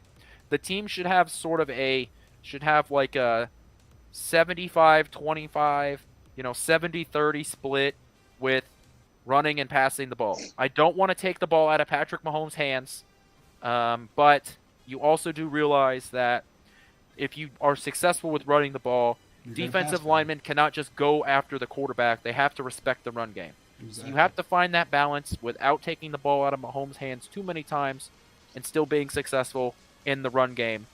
But that's why I feel like it's important to not have 3 different running backs that are a staple of the offense, because the run game works when you're able to do it over and over again. You're going to get stuffed at the line. So you need to do it to get your guys able to run the ball, to break one of those 2 out, because that's what helps out the averages and makes it worth your time to run the ball. Well, it's like what Mahomes said. He made it very clear. We've been saying it a long time. They play better when they run the ball well. And if you look at the situation, and this is going back to the CEH conversation that we had earlier, we do play better when we run the ball. When we have a running back you can hand the ball to that will run over a couple of linemen and a linebacker, get back up, and get back in the line into the huddle within a half a second of being hit, throwing guys off like they're rag dolls, and get right back up and do it again and be in that lineup. They think if he does that on first down and he picks up 6 yards, every defense in the world thinks he's going to get it on second down. Yeah, and it provides play action opportunities. Exactly. I mean, just play action after play action. So, yeah. And Cheese Kingdom said let's try to keep our expectations low right now until we see him contribute. Practice squad guys are depth. There's no doubt about it. But they're also sometimes they're brought in similar to kind of like other players that we've had in the past that we've brought in, put on the practice squad, and all of a sudden they are contributing in a very heavy way. Especially if you're in Andy Reid's team. Yeah, it's a little different if they're. Every other team uses their practice squad for different reasons. It seems like they utilize them for either trying to develop talent and seeing if they work out, and as we see, people get cut every day off their practice squad just for that reason. But we use them for not only to develop them and learn the playbook, but we also use them for real game scenarios. So it's a little bit different. Philip says utilize him and kill him in the passing game will allow him more opportunities to work in space. True. Where he's slippery. No one gives him credit for being that for the fact that he's a very physical runner. He is a very physical runner. For a smaller guy, he is a physical runner. I mean, you see how physical he is in the pass game, which to me is more impressive, because if you're like, it's one thing to be physical in the run game when you have the ball and you're trying to make moves and get extra yards. It's another thing to sacrifice your body to literally take a guy and try and block a 200 to 300 pound man. Yeah. So that, to me, that's more impressive. Agreed. And see, like Cheese Kingdom said with CH, I know he's been injury prone, but when healthy, I feel we can utilize him better. I understand where you're coming from, but the LSU version of CEH has not translated into the NFL version.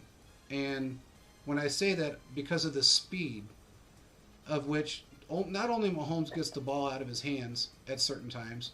I mean, one game his average was like 1.5 seconds, 2 seconds before the ball was out of his hands. So I feel like he didn't. How should I word this? He wasn't able to grasp that as quickly, and he doesn't have the speed that he needs to do this in the NFL. Now, he may be able to work. I feel like CEH is a good running back, and he would work great on another system. I just don't feel like he works good within ours. He has been, every year he averages, I think, at one time he was averaging 3.3 yards a carry. Then he went up to 4.5. Then back down to 3.9. But then when you look at a guy like Pacheco that is a rookie that comes out and 2 games straight averages 6.2 yards a carry, it's kind of hard to argue with that. And we just went up against a beast of a defensive line and linebacker core, and he still ran on him. You're going to get stuffed no matter who you are, but if you can get back up and then break a tackle and gain 6-7 yards, that to me is more valuable than a guy that gets stuffed 3 times in a row or can't get out of the backfield quick enough to be able to get the ball from Mahomes the way he throws the ball. That's just me. I see where the Chiefs are coming from with this. I understand their concept behind it. And I feel like this has been going on for 3 years now. If this was a 1-year deal, 1-year issue, it'd be different. But this is the 3rd season that we've seen, and he's actually regressed this year compared to last year. I just feel like he's not a complete running back for this style of system. I feel like he'd be great in another system, but just not here. Pacheco he's determined. Rojo's experienced. McKinnon's experienced. McKinnon's fast. You get him in the open field, he's going to catch a ball for you. It's really kind of that simple.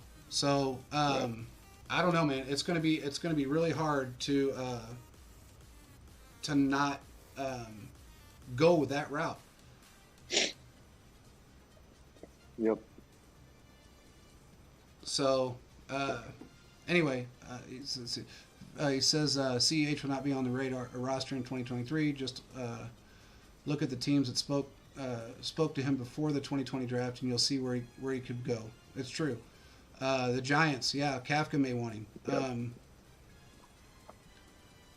Yes, I agree with you. Chiefs Kingdom, 100%. It is a rare. And look, when you're a GM and you grasp or grab a first-round running back in a league, and especially with a team, because, look, it wasn't just Veach. I'm not going to say that, because Patrick Mahomes signed off on him. He saw his upside with LSU, but it just didn't translate into the NFL as quickly as they thought it would. And it's been 3 years now. So that's going to happen. It's rare, but it's going to happen that guys just don't translate. It just happens. They don't make that transition into the NFL as quickly and or as effectively as they should, especially with certain teams. Yeah. I mean, I've been like a Saquon Barkley fan since day one. I wish to God Yep. we would have gotten him. Yeah. He probably would have never gotten the injury that he got if he was playing for us. And I think he would have been one of the most productive players in the NFL up until this point. And he's being productive this year. Yeah. He said, Philip said, are we sending to the Bengals? He actually might work out there. It might be a good fit for him there. I don't know. Yep. But there's teams out there that can utilize a guy like CH. He's just not. He's not going to fit in our system. I'm sorry, but he's just not. And I don't see him playing another game this year. Mm-hmm. I just don't see it happening. And I've kind of heard that it's not going to happen. So it just is what it is. I mean, we talked to a lot of people, and I don't know. I mean, unless something changes drastically, I don't see him playing another game. Not with the way we've got our running back set up now. It's just not going to change. Right. But anyway, we were talking about all these teams real quick, and I was taking a look at the schedule for this upcoming week. And the afternoon games on Sunday might be better than a couple of the primetime games. We've got Chiefs, Bengals, Chargers, and Raiders. These are all the Sunday afternoon games.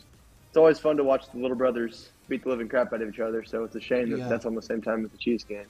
But then and then there's also the Dolphins, 49ers, and Seahawks and Rams. Those are all at the 3 o'clock games. So that's quite the stacked slate there. It really is. I got a weird feeling I guess it really depends on if Stafford's back. Mm-hmm. The Rams might beat Seattle if the Packers are back. I mean, if Stafford's back. I don't know if he will be or not. So far, I haven't heard anything whether he's out for this week coming up or not. I know they said last week that he was really close to coming back or something. I don't know. But regardless, it really depends, I think, on who's taking the snaps. I really believe that's going to probably make the difference, because I don't know that Geno Smith has. I mean, didn't they just lose to? Who'd they just lose to? Somebody that they shouldn't have lost to. Yeah. I don't remember who it is now, but I don't know that he's went up against a defense like that yet. Yeah. And that defense is strong. Right. So, and they're healthy. Their whole defense, their entire defensive core is healthy with the Rams. Right. So, I don't know how the healthy Raiders. Sean McVay is right now after getting plummeted by his own player, but I don't know if anybody saw that, but that was pretty insane. Yep. Yeah, it was the Raiders that beat him, which was amazing to me. He's right. I forgot about that. It was the Raiders. Yeah, it was Josh Jacobs. He had like 300 all-purpose yards or some shit. I mean, he was insane. I mean, he's right now. Josh is just trying to find a way out, and he says, I better play my ass off because I want to be somewhere good next year. So I think that's really what it all boils down to. And I don't know what Chiefs Kingdom thinks, but I have a weird feeling that Derek Carr is going to end up with Indianapolis next year. Yeah, I can see it. Because Josh McDaniels thinks he's an offensive guru, and so far what he has seen, I think in his mind he's saying, okay, I am not John Gruden or any of the other coaches that had so much belief in Derek Carr. He can't get me over the hump. I need to find somebody that can. So I just don't see him being there next year at all. Devontae Adams, he's kind of locked in. I don't think he really gives a crap. I mean, all the talk and everything about the two hooking up and, the continuity. Look, 8 years away from each other, there's really not much continuity left. It's not like the Chase Burrow situation where it was a year removed. This is, you're talking about an 8-year difference. So, and he forces the ball so much to Adams, it kind of, it's so predictable. It's just too predictable. But, and Carr gets very flustered when he's losing. He's not that comeback win guy, Right. He's not that second half guy. If I'm down by 20, I'm going to come back and win somehow. He's just not. I don't know.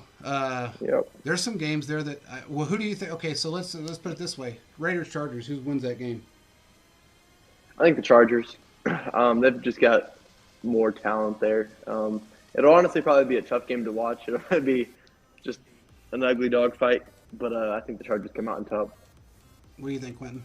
I don't know. I feel like the Chargers haven't choked a close game in a while, so I'm feeling like the Raiders are, gonna clean one up. I mean, they won They won a pretty good one against Seattle, so why not? Why not? Let's go with the Raiders. Let's say the Raiders beat the Chargers because I think the only reason Quentin's wanting the Raiders to beat the Chargers is because he had the Broncos dead last this year. That's the only reason. I had the Raiders dead last, but we'll go along with that one. yeah, we'll say the Raiders. No, but really though, I feel like what do the Chargers have that make them so significantly better than? I mean, they're still beat to hell. Congratulations, you beat the Cardinals. Literally, the Cardinals have been one of the worst teams in football since their 10-win win streak ended last year. I mean, they're like 5-12 since they started that collapse last year. I mean, they're not a good football team. So, and even that game, I mean, I don't know what to make of really either of those teams. They're both bad football teams. Chargers are not a good football team until they face Kansas City because for some god-awful reason, there's always one, man. Quentin, there's always one. And it's always the Chargers with us. I know. I mean, better that than the Raiders or the Broncos because, I mean, both those franchises are just objectively, like, more annoying. Well, yeah, their fan base is more annoying because they have fans. I mean, I'm sorry, but I'm trying to be a dick, but they have fans. There's like 6 Chargers fans. Oh, I don't believe in Chargers fans. I believe everybody at that stadium was paid, and they are part of the Illuminati. It's like Jacksonville fans. I've never met a Jaguars fan in my life. I've met a fan of every other franchise except Chargers and Jaguars fans. Oh, God. I've met more Cleveland Browns fans in my life.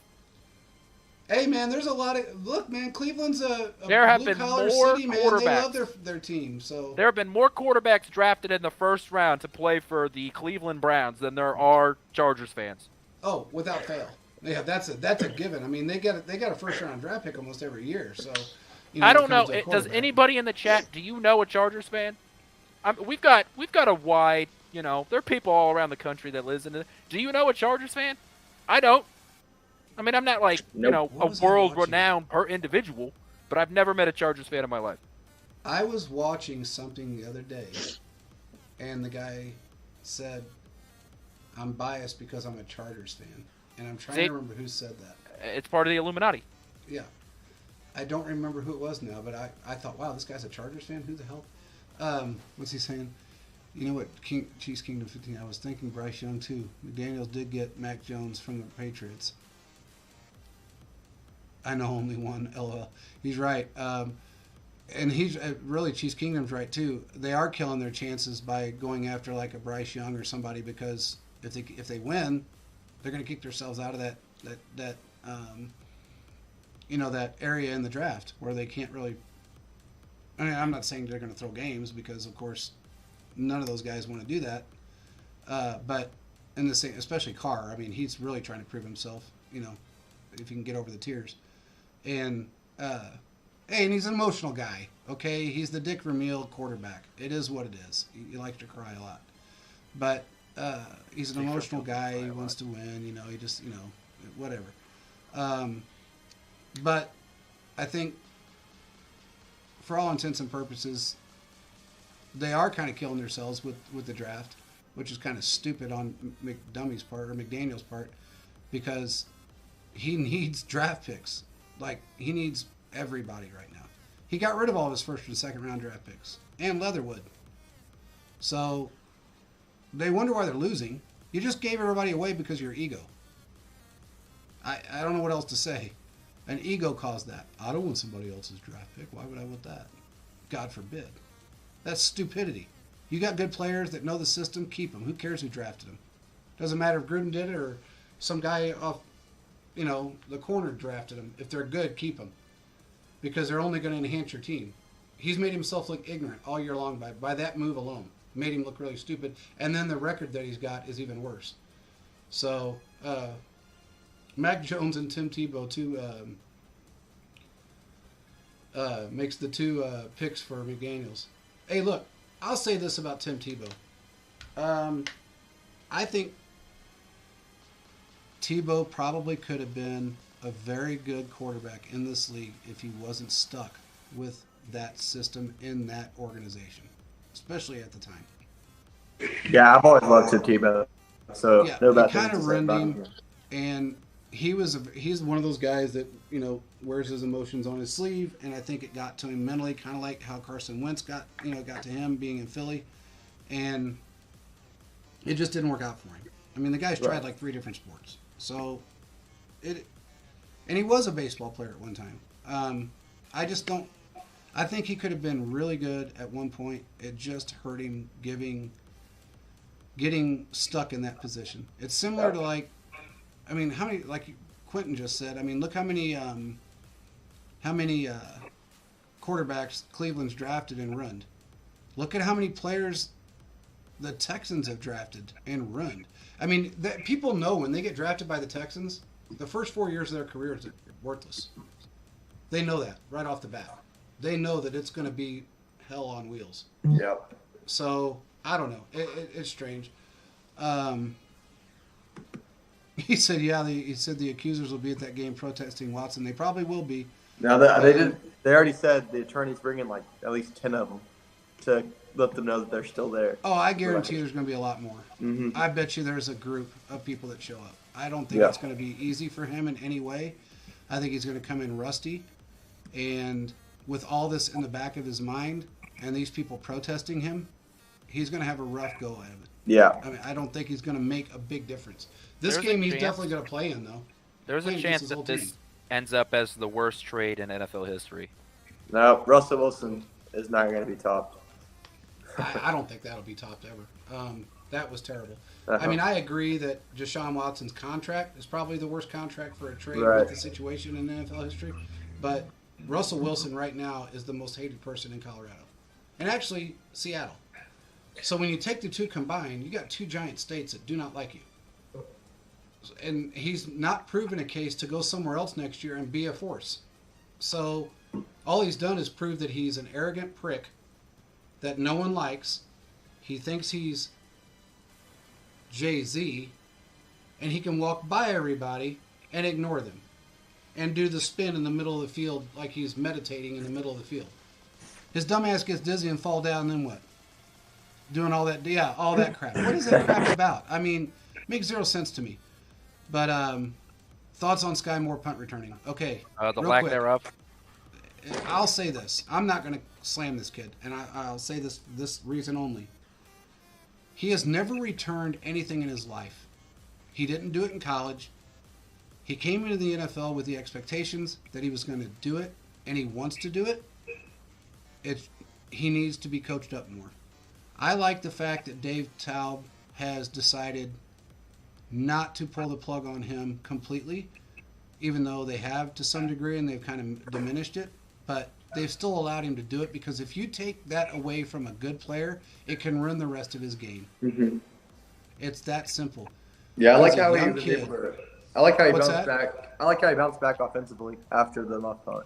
Exactly. I mean, he was playing really hard after that. He didn't let the crowd get to him. He didn't let the dumb crap being said get to him. And I think that is the mark of not only a mature kid, but a determined individual. Mm-hmm. I think it is a coach's fault because it was a lack of options, and you don't want when you convert your running back to running back one, you don't want him out there returning punts. Right. So you're kind of stuck. I mean, if it was me, I would probably put Watson back there because he's less utilized during the game, unless he's involved in a lot of the packages during that game. Well, it was funny you mentioned that because before the game, I saw Sky actually muff a couple of punts in warm-ups, and we were talking about it in the group chat, and I was like, well, Justin Watson might be returning a couple tonight, and sure enough, he got back. He did, yeah. And Thiz is right. Taub wants more. He does want him back there. He wants him to learn it. He's got speed. He's elusive. Well, and he He's has great small vision. And he's got great vision. Like And what? he's small enough Like to that. Be able to get around tackles. There was that catch over the middle of the field. Like you could see that he when he caught the ball. I mean, I think that was one of the things that when I was a fan when they drafted Sky Moore because I liked his route running, but I think seeing him play now and in the NFL, I think he's got really good vision, and that's something that you need as a punt returner.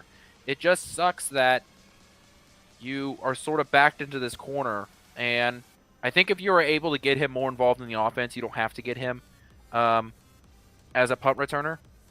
The biggest problem is that there's only so much you can practice for punt returning, because when you're in practice, you don't have 11 guys running to take your head off, and you know that. Well, that's the same with preseason. Just like Chiefs Kingdom said, he was good in a punt return preseason. Don't know what happened. He was going against other rookies and other guys that weren't, NFL players. I guess I should say veteran NFL players, and I think that played a big part in his confidence boost to be able to catch the ball, bring it back, do what he needed to do. When you get out of that situation and you're playing real world games, it's a little different. And you got real punters kicking to you that really know how to put a spin on a ball, kick a duck. There's so many things that they can do that will throw you off. Duck balls are the worst thing in the world because they fall or they start to diminish as they go. And if you've never done it before, if you've never had one kicked to you, of course you're going to muff it. I feel like it's just a confidence booster that Dave Tobb wants him, and Andy doesn't slack off, because when you're young, you're impressionable, and if you feel like that your team is, I guess, giving up on you to a degree, then it hurts your whole game. That's why they didn't give up on Clyde for 3 years. That was part of the reason. Part of it. The other part was they spent the first round draft pick on him. And I don't think Veach wanted to be that guy that spent a first round draft pick on a running back that didn't succeed. And a lot of it was injuries, but they didn't give up on Clyde until now. And look, it's his third season. If he doesn't have it now, he's not going to get it. It's just that simple. Mm-hmm. So I feel like that's just where it's at. He said, here's my thing with Sky Moore. One of the most cost us a game. I don't believe that, but I understand as being a confidence booster. That's something that we can save for next year, like for guys like with guys like Hardman gone. I don't know if Hardman will be gone next year, maybe, but I don't know. But I don't believe he cost us that game. You can't base an entire 4 quarters on one play, right? Because no matter how you look at it, we weren't playing well that game offensively at all. Oh. I mean, there was not one part of our offense that was playing well. So if that were the case, then every muff punt that he's had, all 3 of them would have cost us a game. Yep. Here's what I'll say, though. If I were to tell you the Chiefs lose a playoff game, just generic, right? We just say, hey, the Chiefs lost a playoff game. What happened? I think there are 3 things that you'll say. One, there was a turnover. You lost the turnovers, right? Turnover game is a huge thing. Whether it was Patrick Mahomes throwing interceptions or fumbles, those sort of things lead to stolen possessions and all those fun football cliches. And then the other thing would just be dumb mistakes. And both of those things have happened on special teams this year. I think we're seeing, when you have significant roster turnover in 1 year, because guys like Daniel Sorensen and Marcus Kemp were huge special teams guys. And when you lose all of those snaps and you're trying to replace them in one season, as well as trying to get some of those guys involved in the other 2 phases of the game, offense or defense, wherever they were drafted for, I think it can just be a lot for people. It is. So I think from the outside looking in, football, when you're looking at a punt returner, there are 2 things that you really need to know. It's close your elbows, and if your hands go both below your waist to catch a ball, run the other direction. Don't touch it. Yeah. But when you're in the moment and you're trying to make a play, those sort of things can go away. So that's what I think we saw in the Colts game. What happened? All sort of special teams miscues. The muff punt, missed PAT, those sort of things build up, and that's how the Kansas City Chiefs lose games. So I believe that Sky Moore has the potential to be a quality punt returner. I truly do. I think his vision is there, and I think his speed and agility is also there. Now, I think Kadarius Toney would end up being a better punt returner because I swear to God, he's like a carbon copy of X Factor. That's just what I see. But I still think that, the Chiefs are eventually, I would not be surprised me if, maybe not this year, but next year they go back to Sky Moore trying to return punts. Yeah, and look, this is right. Special teams will get you beat in the playoffs. It will. It's a different season. It's a more intense season. Everybody's playing for that next spot, or that next game, and it can end your season quickly. So yeah, it could definitely run you in the playoffs. But I think during a regular season, when you're 9-2, and you're really doing well, you give him a few days off or a few weeks off, and you let him try it again, and that's what they've done.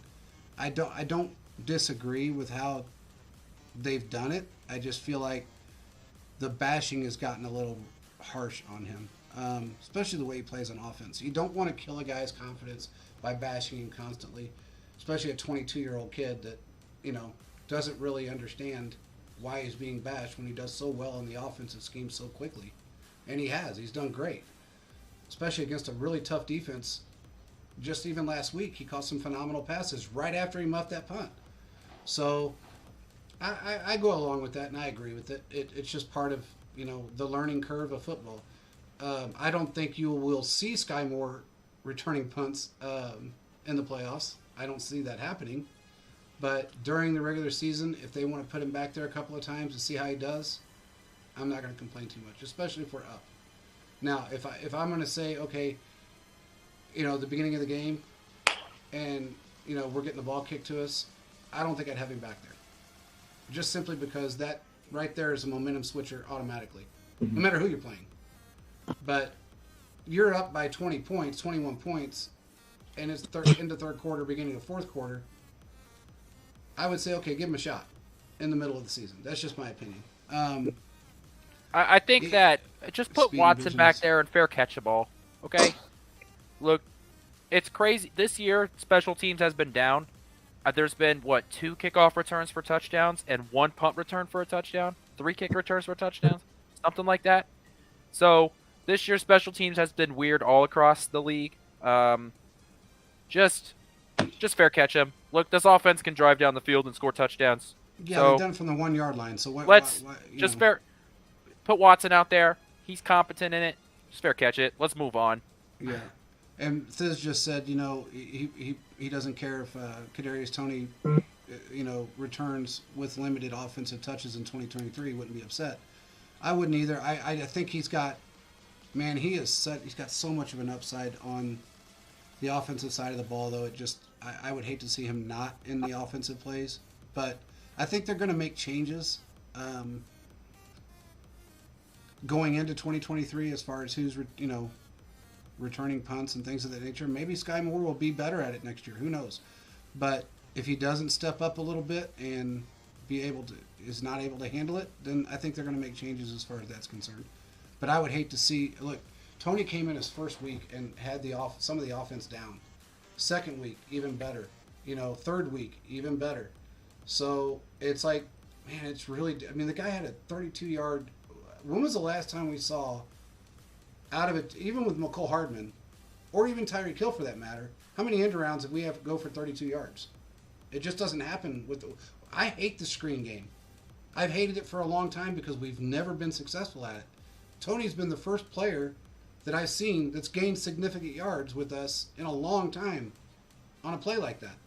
So I love the fact when he's on our offense, and I'm glad they're resting him up so he could be who he is. I don't know. It's tough. It's tough from a standpoint when you watch these guys and they get so down on themselves, and you've seen it in the past.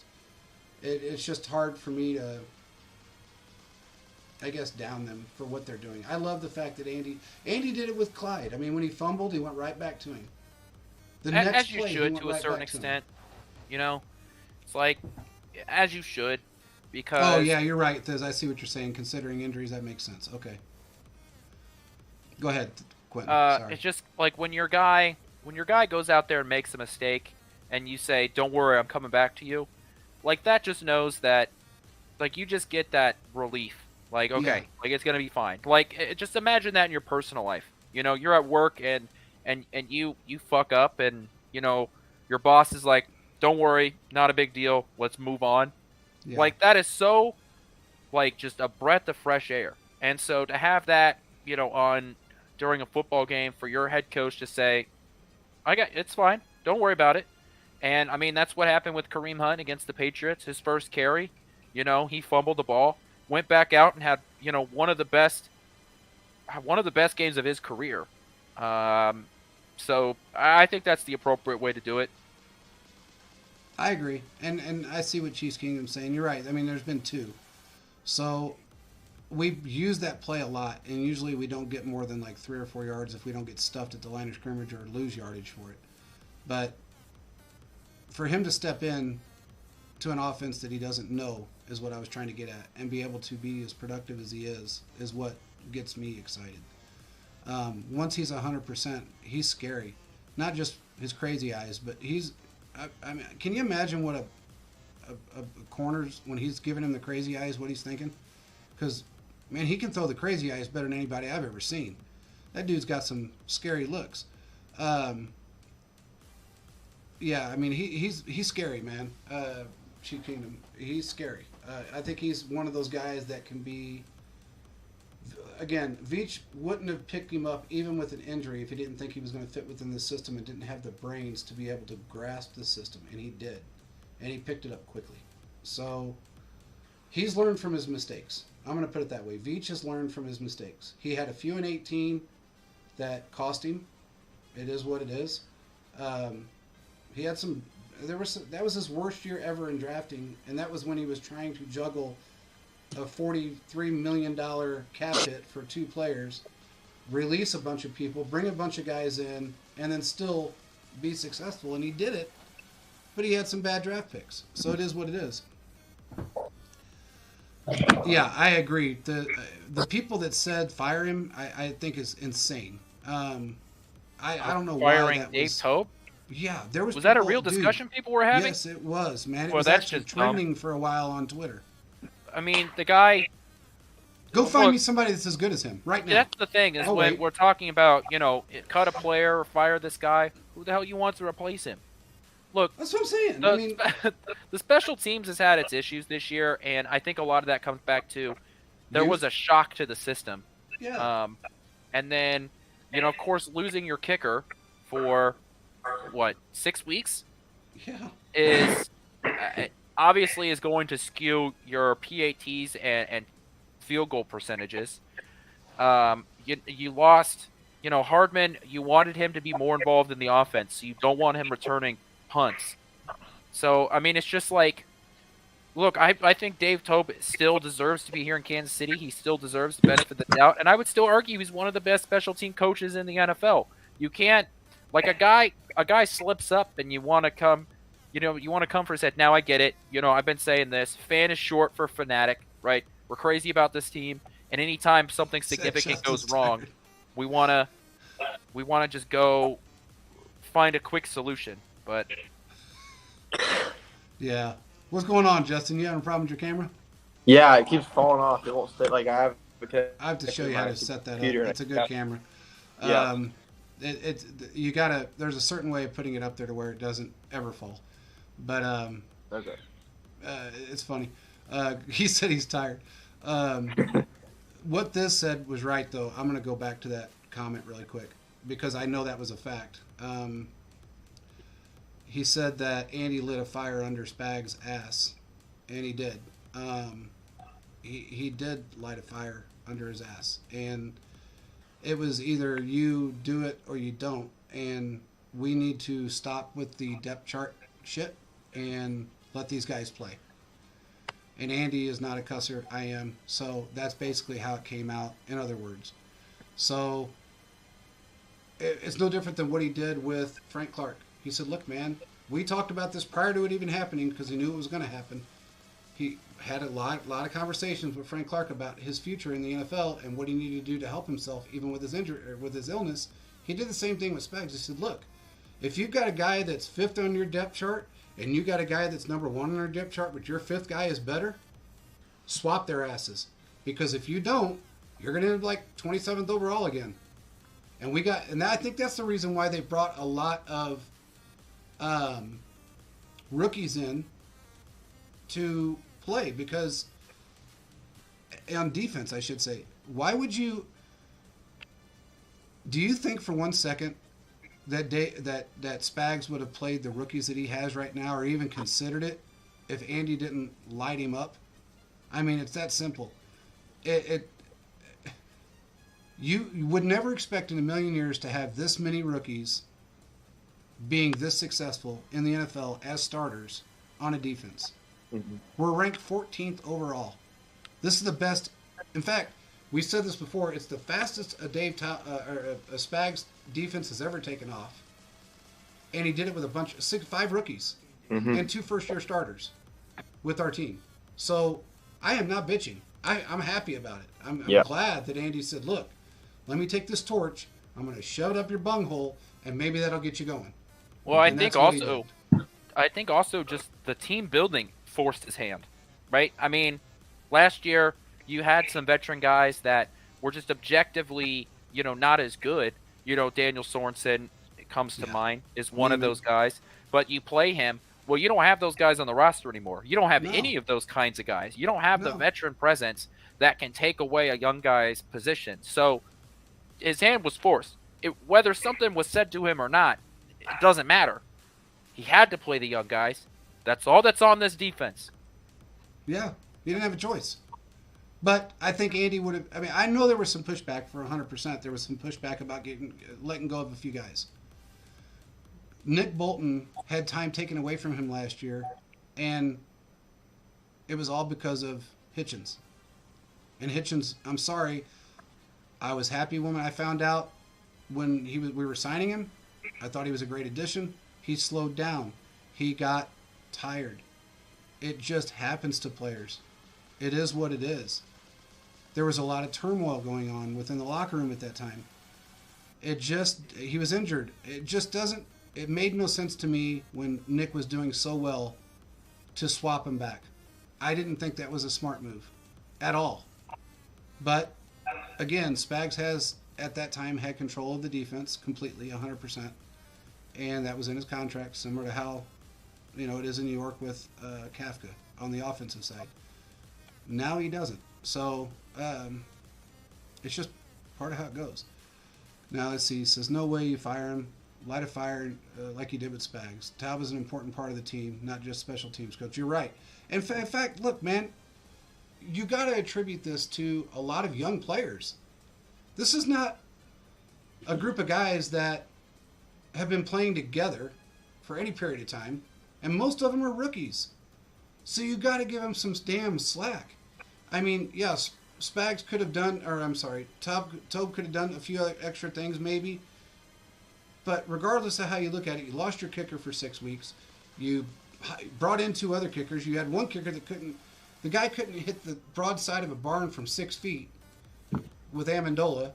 And then you bring a guy in that was serviceable for a little while just to get a couple of more, games out of him. And in my opinion, they brought Bucker back too early, and that was proof because he was missing PATs because of the plant foot. Now he's 100%.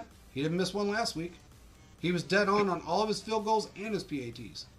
So we got to give it some, not every team is going to be perfect. You're not going to have all 4 of your phases operating at 100% all the time. It just doesn't happen that way, especially with a bunch of 22, 23-year-old kids that have never played this game at this level before. And we're 9-2. I can't stress that enough. One of the toughest schedules in football, the first 8 games of the season, and we're 9-2. I am not bitching. Right. I'm happy about it. I'm still bitching we lost to the Colts, but that's fine. Well, you know what? I said prior to that it could be a trap game. You said on the show with me that it could be a trap game. And yeah, you just saw we had the Bucks next. The Colts are not a good team, and then yeah, to fuck up that bad. It was a shitty performance on the offense. And look, Andy didn't. I'm going to say this really quick, and I'm going to see if anybody here noticed what Justin noticed because he was at the game, and what I was told, and noticed myself.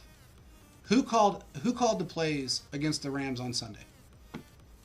Does anybody know? I'll wait for you guys to answer on the chat. Who called the plays? I'll give you a minute to answer that one. Um, I know who did. Justin knows who did. And I think it was schemed up perfectly for the defense that we were playing. Okay, so it was absolutely Andy, Chiefs Kingdom. I'll tell you Andy who called- didn't have a play. I'll tell you who didn't have a play sheet for half the game. Yeah, or more, actually. Yeah. Three quarters. He didn't have a play sheet in his hand. Right. That was Eric Bieniemy. Yep. So I feel, and I know everybody, Quentin especially, probably gets mad at me because I give Bieniemy shit all the time, but I know a lot more than I ever say on anything about his situation. Andy schemed that up perfectly to play against a defense like that. He knew their red zone efficiency on defense. He knew exactly what to do to beat that football team, regardless of the quarterback, because that defense could have won that game for them. Mm-hmm. I don't believe for 1 second that I don't think the score would have even been what it would have been if it would have been called any other way. Right. With that defense that we just went up against. So it goes to show that everything that I have bitched about for the last 3 years, well, 2 mainly, has been true. And it's not just the first time he's had a playbook taken away from him. So he stood there, Justin saw him, he stood there with his arms crossed like a child pouting because he wasn't able to call plays. He had his headset like this. I mean, I don't know. I feel like I don't know exactly what happened. When I was called and told that he wasn't calling the plays, I said, whoa, what happened? Can't tell you. And that's the first time this guy's ever said, I can't tell you. So I don't know what happened. Don't really care. All I hope is that it continues the way it continues, because Andy needs to call the plays. All right, can I defend myself? You called me out. Yourself. All right. You can defend yourself. My thing is, when I know people have issues with Eric Bieniemy, my thing is that I know we see the struggles on play calling. I just don't know what we do. Oh, his computer died. Yeah. I just don't know what he does inside, like the preparing for the game, and so I don't think it's fair to call out Bieniemy and say that the team would be better off without him, or that he's not really a net positive for this team. We don't know everything that him as an offensive coordinator does. That's my argument for Eric Bieniemy. That's what I've said. So I understand. You're right. And I wasn't trying to call you out. I was just saying that I know that you have you've defended him a lot, and it's understandable. What I do know is that there's been times that, especially last year, there was a lot of turmoil with him, and that, with all the PR nightmare that went on, not just within Chiefs Kingdom with the stupid article that was put out, based off of something that we said on our podcast, and about 25% of what they put in their article was true, but the other turmoil that went on, I mean, there was a lot more than just that. A lot more PR. I'll say something was mentioned that kind of steered the Chiefs away from moving on from him when they planned on moving on from him. I'll leave it at that. Kalen Saunders to Jody. Don Terry, hot take. Don Terry Bowe, best quarterback in Chiefs history. Hey man, I would love to see that. That was great. That was great. To see him do that, and a touchdown. Awesome. That's a perfect QBR. What do you say? Hungry Pig, right? What's that? Oh, Hungry Pig, right? That was the play, the rushing play. Yeah. Don Terry Poe. Yeah, that was awesome. He says, I know because in the red zone, for example, within 5 yards, he called the plays where he didn't want to reveal too much. That Kalen Saunders play that made McVay call timeout. McVay was scared. You're right, and he should be. I mean, the thing about that play that made it really funny is Colin Saunders was not lined up like next to the tackle. He was the third tight end.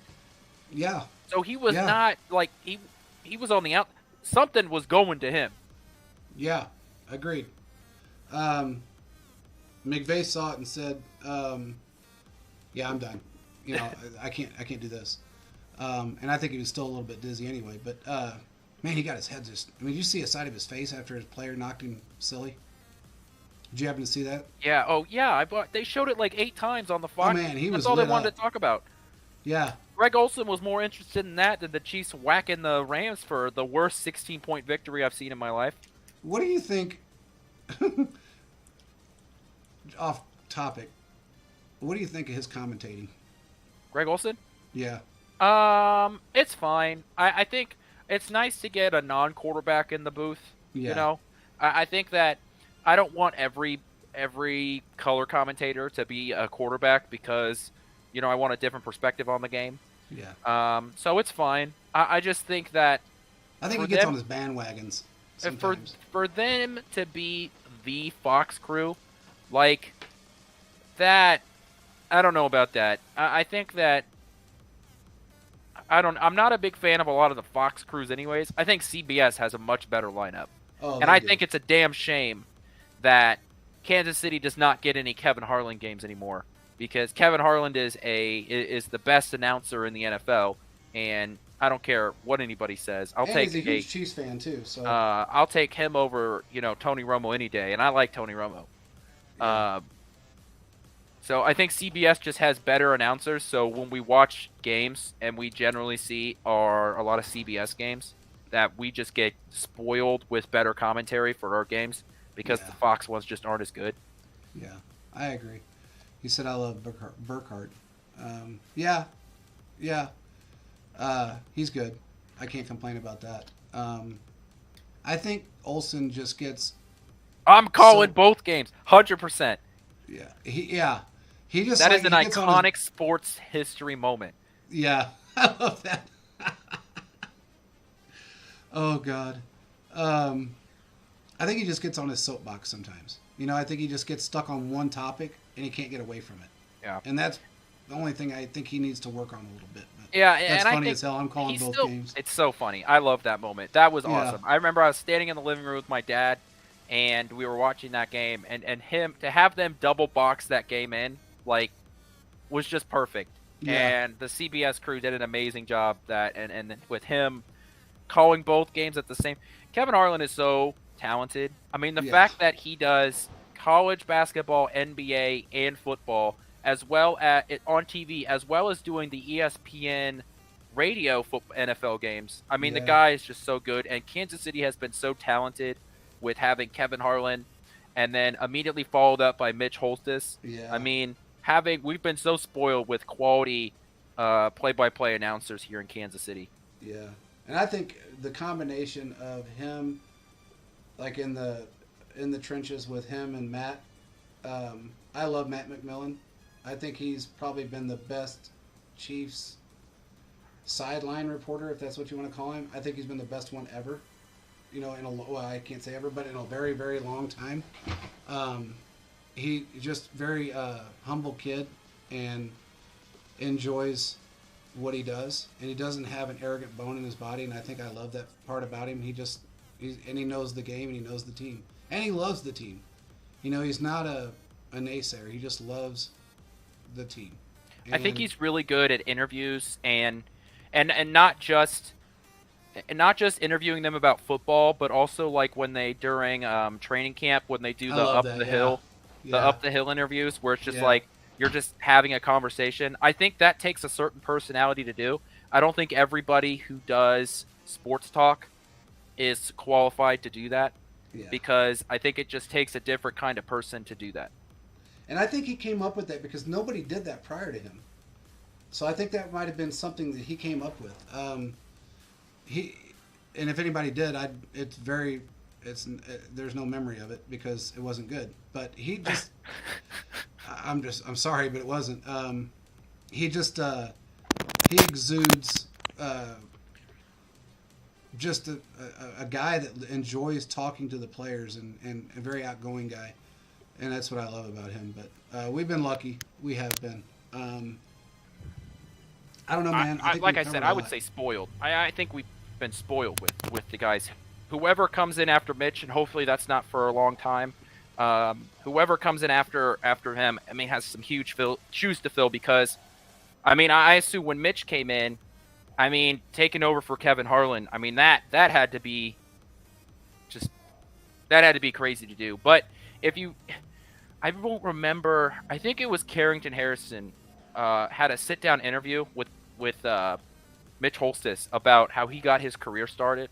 The guy was literally doing K-State games, and then while he was doing some work for the Chiefs, and the Chiefs played on a Sunday, and at the time K-State played a bowl game in Hawaii, and he flew to Hawaii for the game on Saturday. He flew earlier in the week with his family. They sort of spent some time in Hawaii.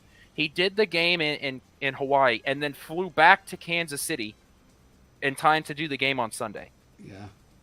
Yeah, I think there was like 2 hours to spare or something like that. It was kind of crazy.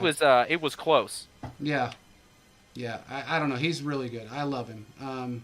People, I don't know, you hear people say things. I spent a lot of time with him a long time ago, and I was lucky enough, my son was lucky enough to be able to hang out with those guys, him and Lynn Dawson, and got to spend time in the press booth, and they're just so gracious. Both of them are just, Lynn was awesome, but Mitch is just a gracious guy. It was a blast. But and to listen to those guys and watch how they operate. And a lot of times, a lot of these guys have play sheets in front of them, and they can call out players' numbers because they have the sheet in front of them, or they have our teleprompter that's telling them what player did what. These guys knew. They knew the players. They knew them by number. They knew them by name. They knew.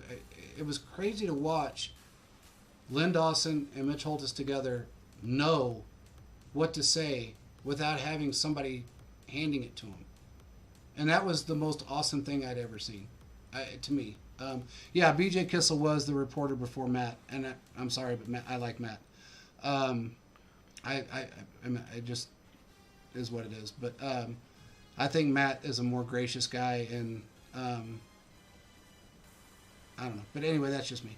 Regardless, it is what it is, and they're both good. I'm not saying they weren't. I just like the way Matt does it, and I don't think he's going anywhere for a while. Talk about what Philip has. He said that L'Jarius Sneed, in my opinion, should have been AFC Defensive Player of the Week.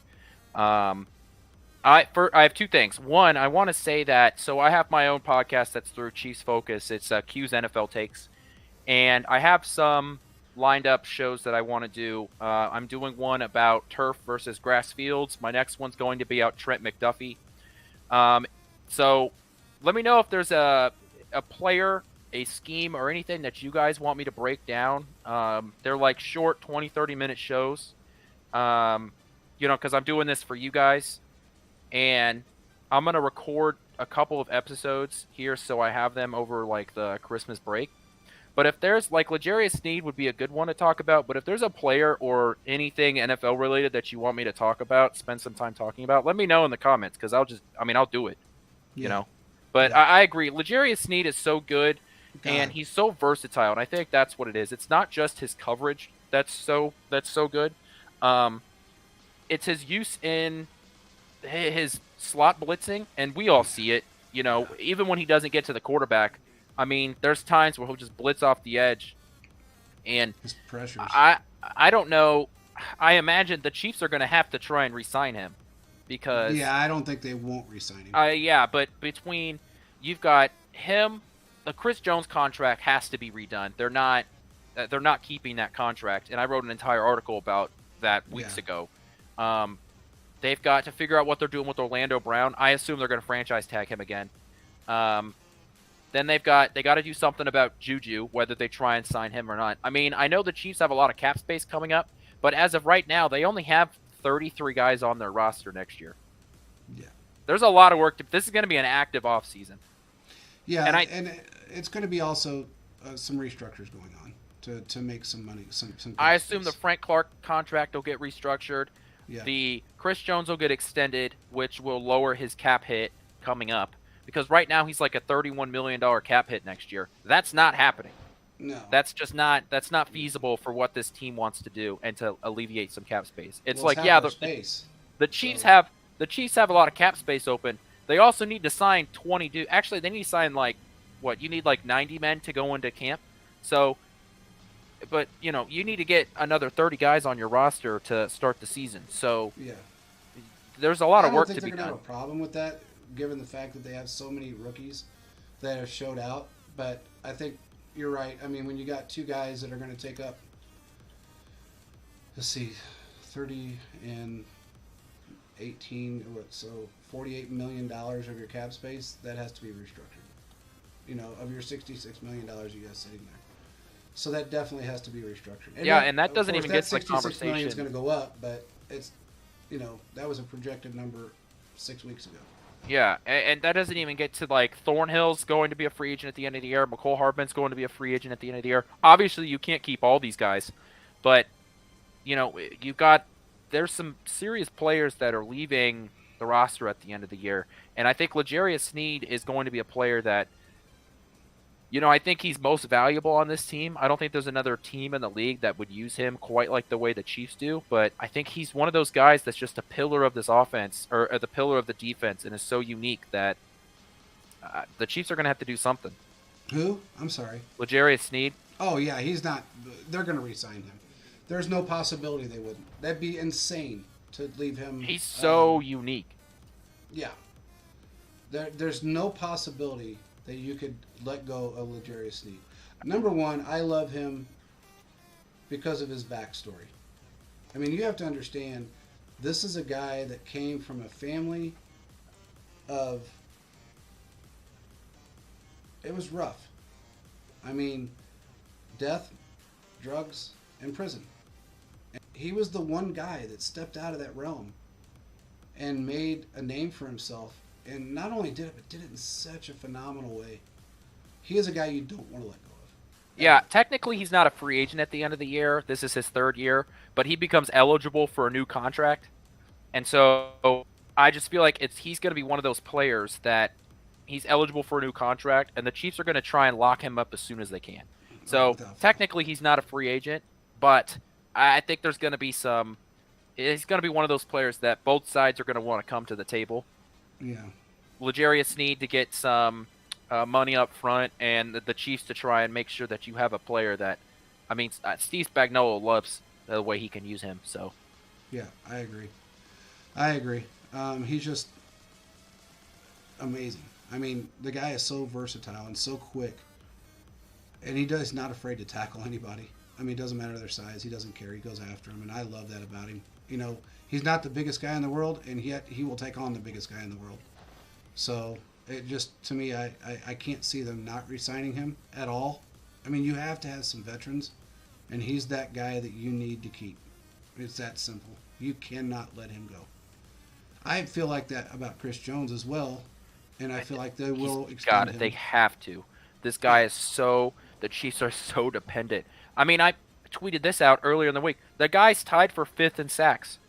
The next defensive tackle on the list doesn't come until like 12. Yeah. The guy's tied with. He has the same amount of same amount of sacks as Myles Quentin's Garrett. hungry, everybody. Yeah, and he's half. I mean, and Max Crosby, another guy that gets talked about like this great. He has half a sack more. Yeah. I mean, and if it weren't for a stupid penalty on Derek Carr and Matt Ryan, he'd be 2nd in the NFL in sacks. Yeah. Give him. I think this coming up week, I see Chris getting 2 on his own. On his own, I see him getting 2. Against that offensive line and the way our defensive line has been playing, I see him getting 2. Plus, you still have to face the Broncos twice, who their offensive line is a complete joke. I mean, it's injured. You face the Texans, who their best offensive line, their only offensive lineman that you should even consider even talking about is Laramie Tunsil. But the rest of that offensive line is a garbage fire. So you've got a lot of. He could rack up some sacks here to finish the year out. I mean, there's a chance that. He's got 12 or 10. Is it 10? He's got 10 right now. The guy in first is that guy from the Patriots, and he has 13. Yeah. So there's a real chance that we end the year, and we're talking about Chris Jones, maybe not leading in sacks, but being up there, being 2nd or 3rd. I feel like he could probably take it. I mean, I see him ending the season with 17, 18 sacks. I mean, there's a real possibility because the Chiefs are facing some bad offensive lines coming up here. Yeah. Well, all I know is I think I will say this, and it can be some parting words, but I feel like next year you're going to see Chris Jones back extended. You're going to see Frank Clark back on a restructure. I feel like Carlos Dunlap will be back next year if he wants to play another season because he's been absolutely phenomenal. I think Chris Jones is good. Yeah, you're right. Chris Jones is going to be extra motivated because you ain't lying. he said Yeah. Right after that the championship game, that he feels like the loss is on him because he said that if he got one of those sacks that they'd be in the Super Bowl. And you know, he's probably right. Yeah. So I think Chris Jones is going to be, you know, really trying to get to Burrow this week. That offensive line still is not good. I mean, it's still pretty bad. It's really bad. I mean, I think he's got 38 sacks already. If I'm not mistaken, I think he's been hit 38 times already. Last year he was hit 68 times. There's a good chance that this game gets a little chippy. You know, I would say it does get chippy. There might be some extra shoving after the whistle. Let me check really quick. Are you looking at how many times Joe Burrow's been hit? Yeah. I mean, 33, I'm sorry. 33 sacks right now. And that doesn't include how many just like hits drops he's got right past the line of scrimmage. Like how many times he's been pushed to the ground, you know, after he releases the ball, or you know, those sort of things. So yeah, or when he tries to run, you know, he's stepping up at the pocket and tries to run a little bit and then gets dropped right past the line of scrimmage. Yeah, like he's been hit a lot, and yeah, I was not a fan of the Bengals going into it because last year they caught lightning in a bottle, and well, that schedule, who couldn't have? I just didn't feel like that they could do it again. The only team that can catch lightning in a bottle twice was the 2014 and 15 Royals. Yeah. Well, all I know is that this has been a great show, and again, you guys, anybody that's listening, check out the pinned tweet on our page. I'm saying this because there's some cool stuff that you can get for your family and friends on there for Christmas and any birthdays that's coming up. We got a holiday line coming out, and again, none of the two pieces are exact, so nobody's going to have the same thing you do. They're all handmade. It's a phenomenal line. 11,000 items that you can get. And then check out, we're having Fanatics that's joining on fairly quick, and we'll have a whole line of Fanatics stuff that's coming in along with Nico Sports. So make sure you guys check that out. And oh, by the way, I got to do this really quick. I'm going to give this to Chiefs Kingdom 15 because he's hung out this entire time. So I am going to pick out a gift. DM me your address, and I will pick out a gift and give that to you because you've been here the entire time.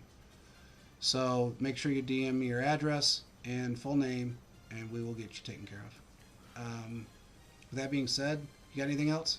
No, but you know, I've got my Twitter @ boom right there. That's my Twitter @ if you have anything you want, you know, to talk about, like I said, it's NFL takes, so it's a pretty generic show. If you want to know more about like cover 2 defense, you know, I'll talk about, you know, whatever I have, you know. I mean, I have like a pretty deep knowledge of football. You know, it's basically the only thing that I spend my free time looking at. So, just let me know, and I'll do a show about it. So, I mean, like I said, I've already got a couple lined up. I'm going to talk about why Trent McDuffie is so good, despite the fact that he's undersized. So those are the sort of things that I want to talk about on the show. And I always say that this is a conversation between us. So I want to hear what you guys think. Yep, and he's our analytic guy, so he's all into analytics, and he will give you the information you need. Now, really quick, Thiz has a show on our under our umbrella. It's called the 100 Yard Dash, and he's gonna go. He might be going live tomorrow morning. If he does that, check it out.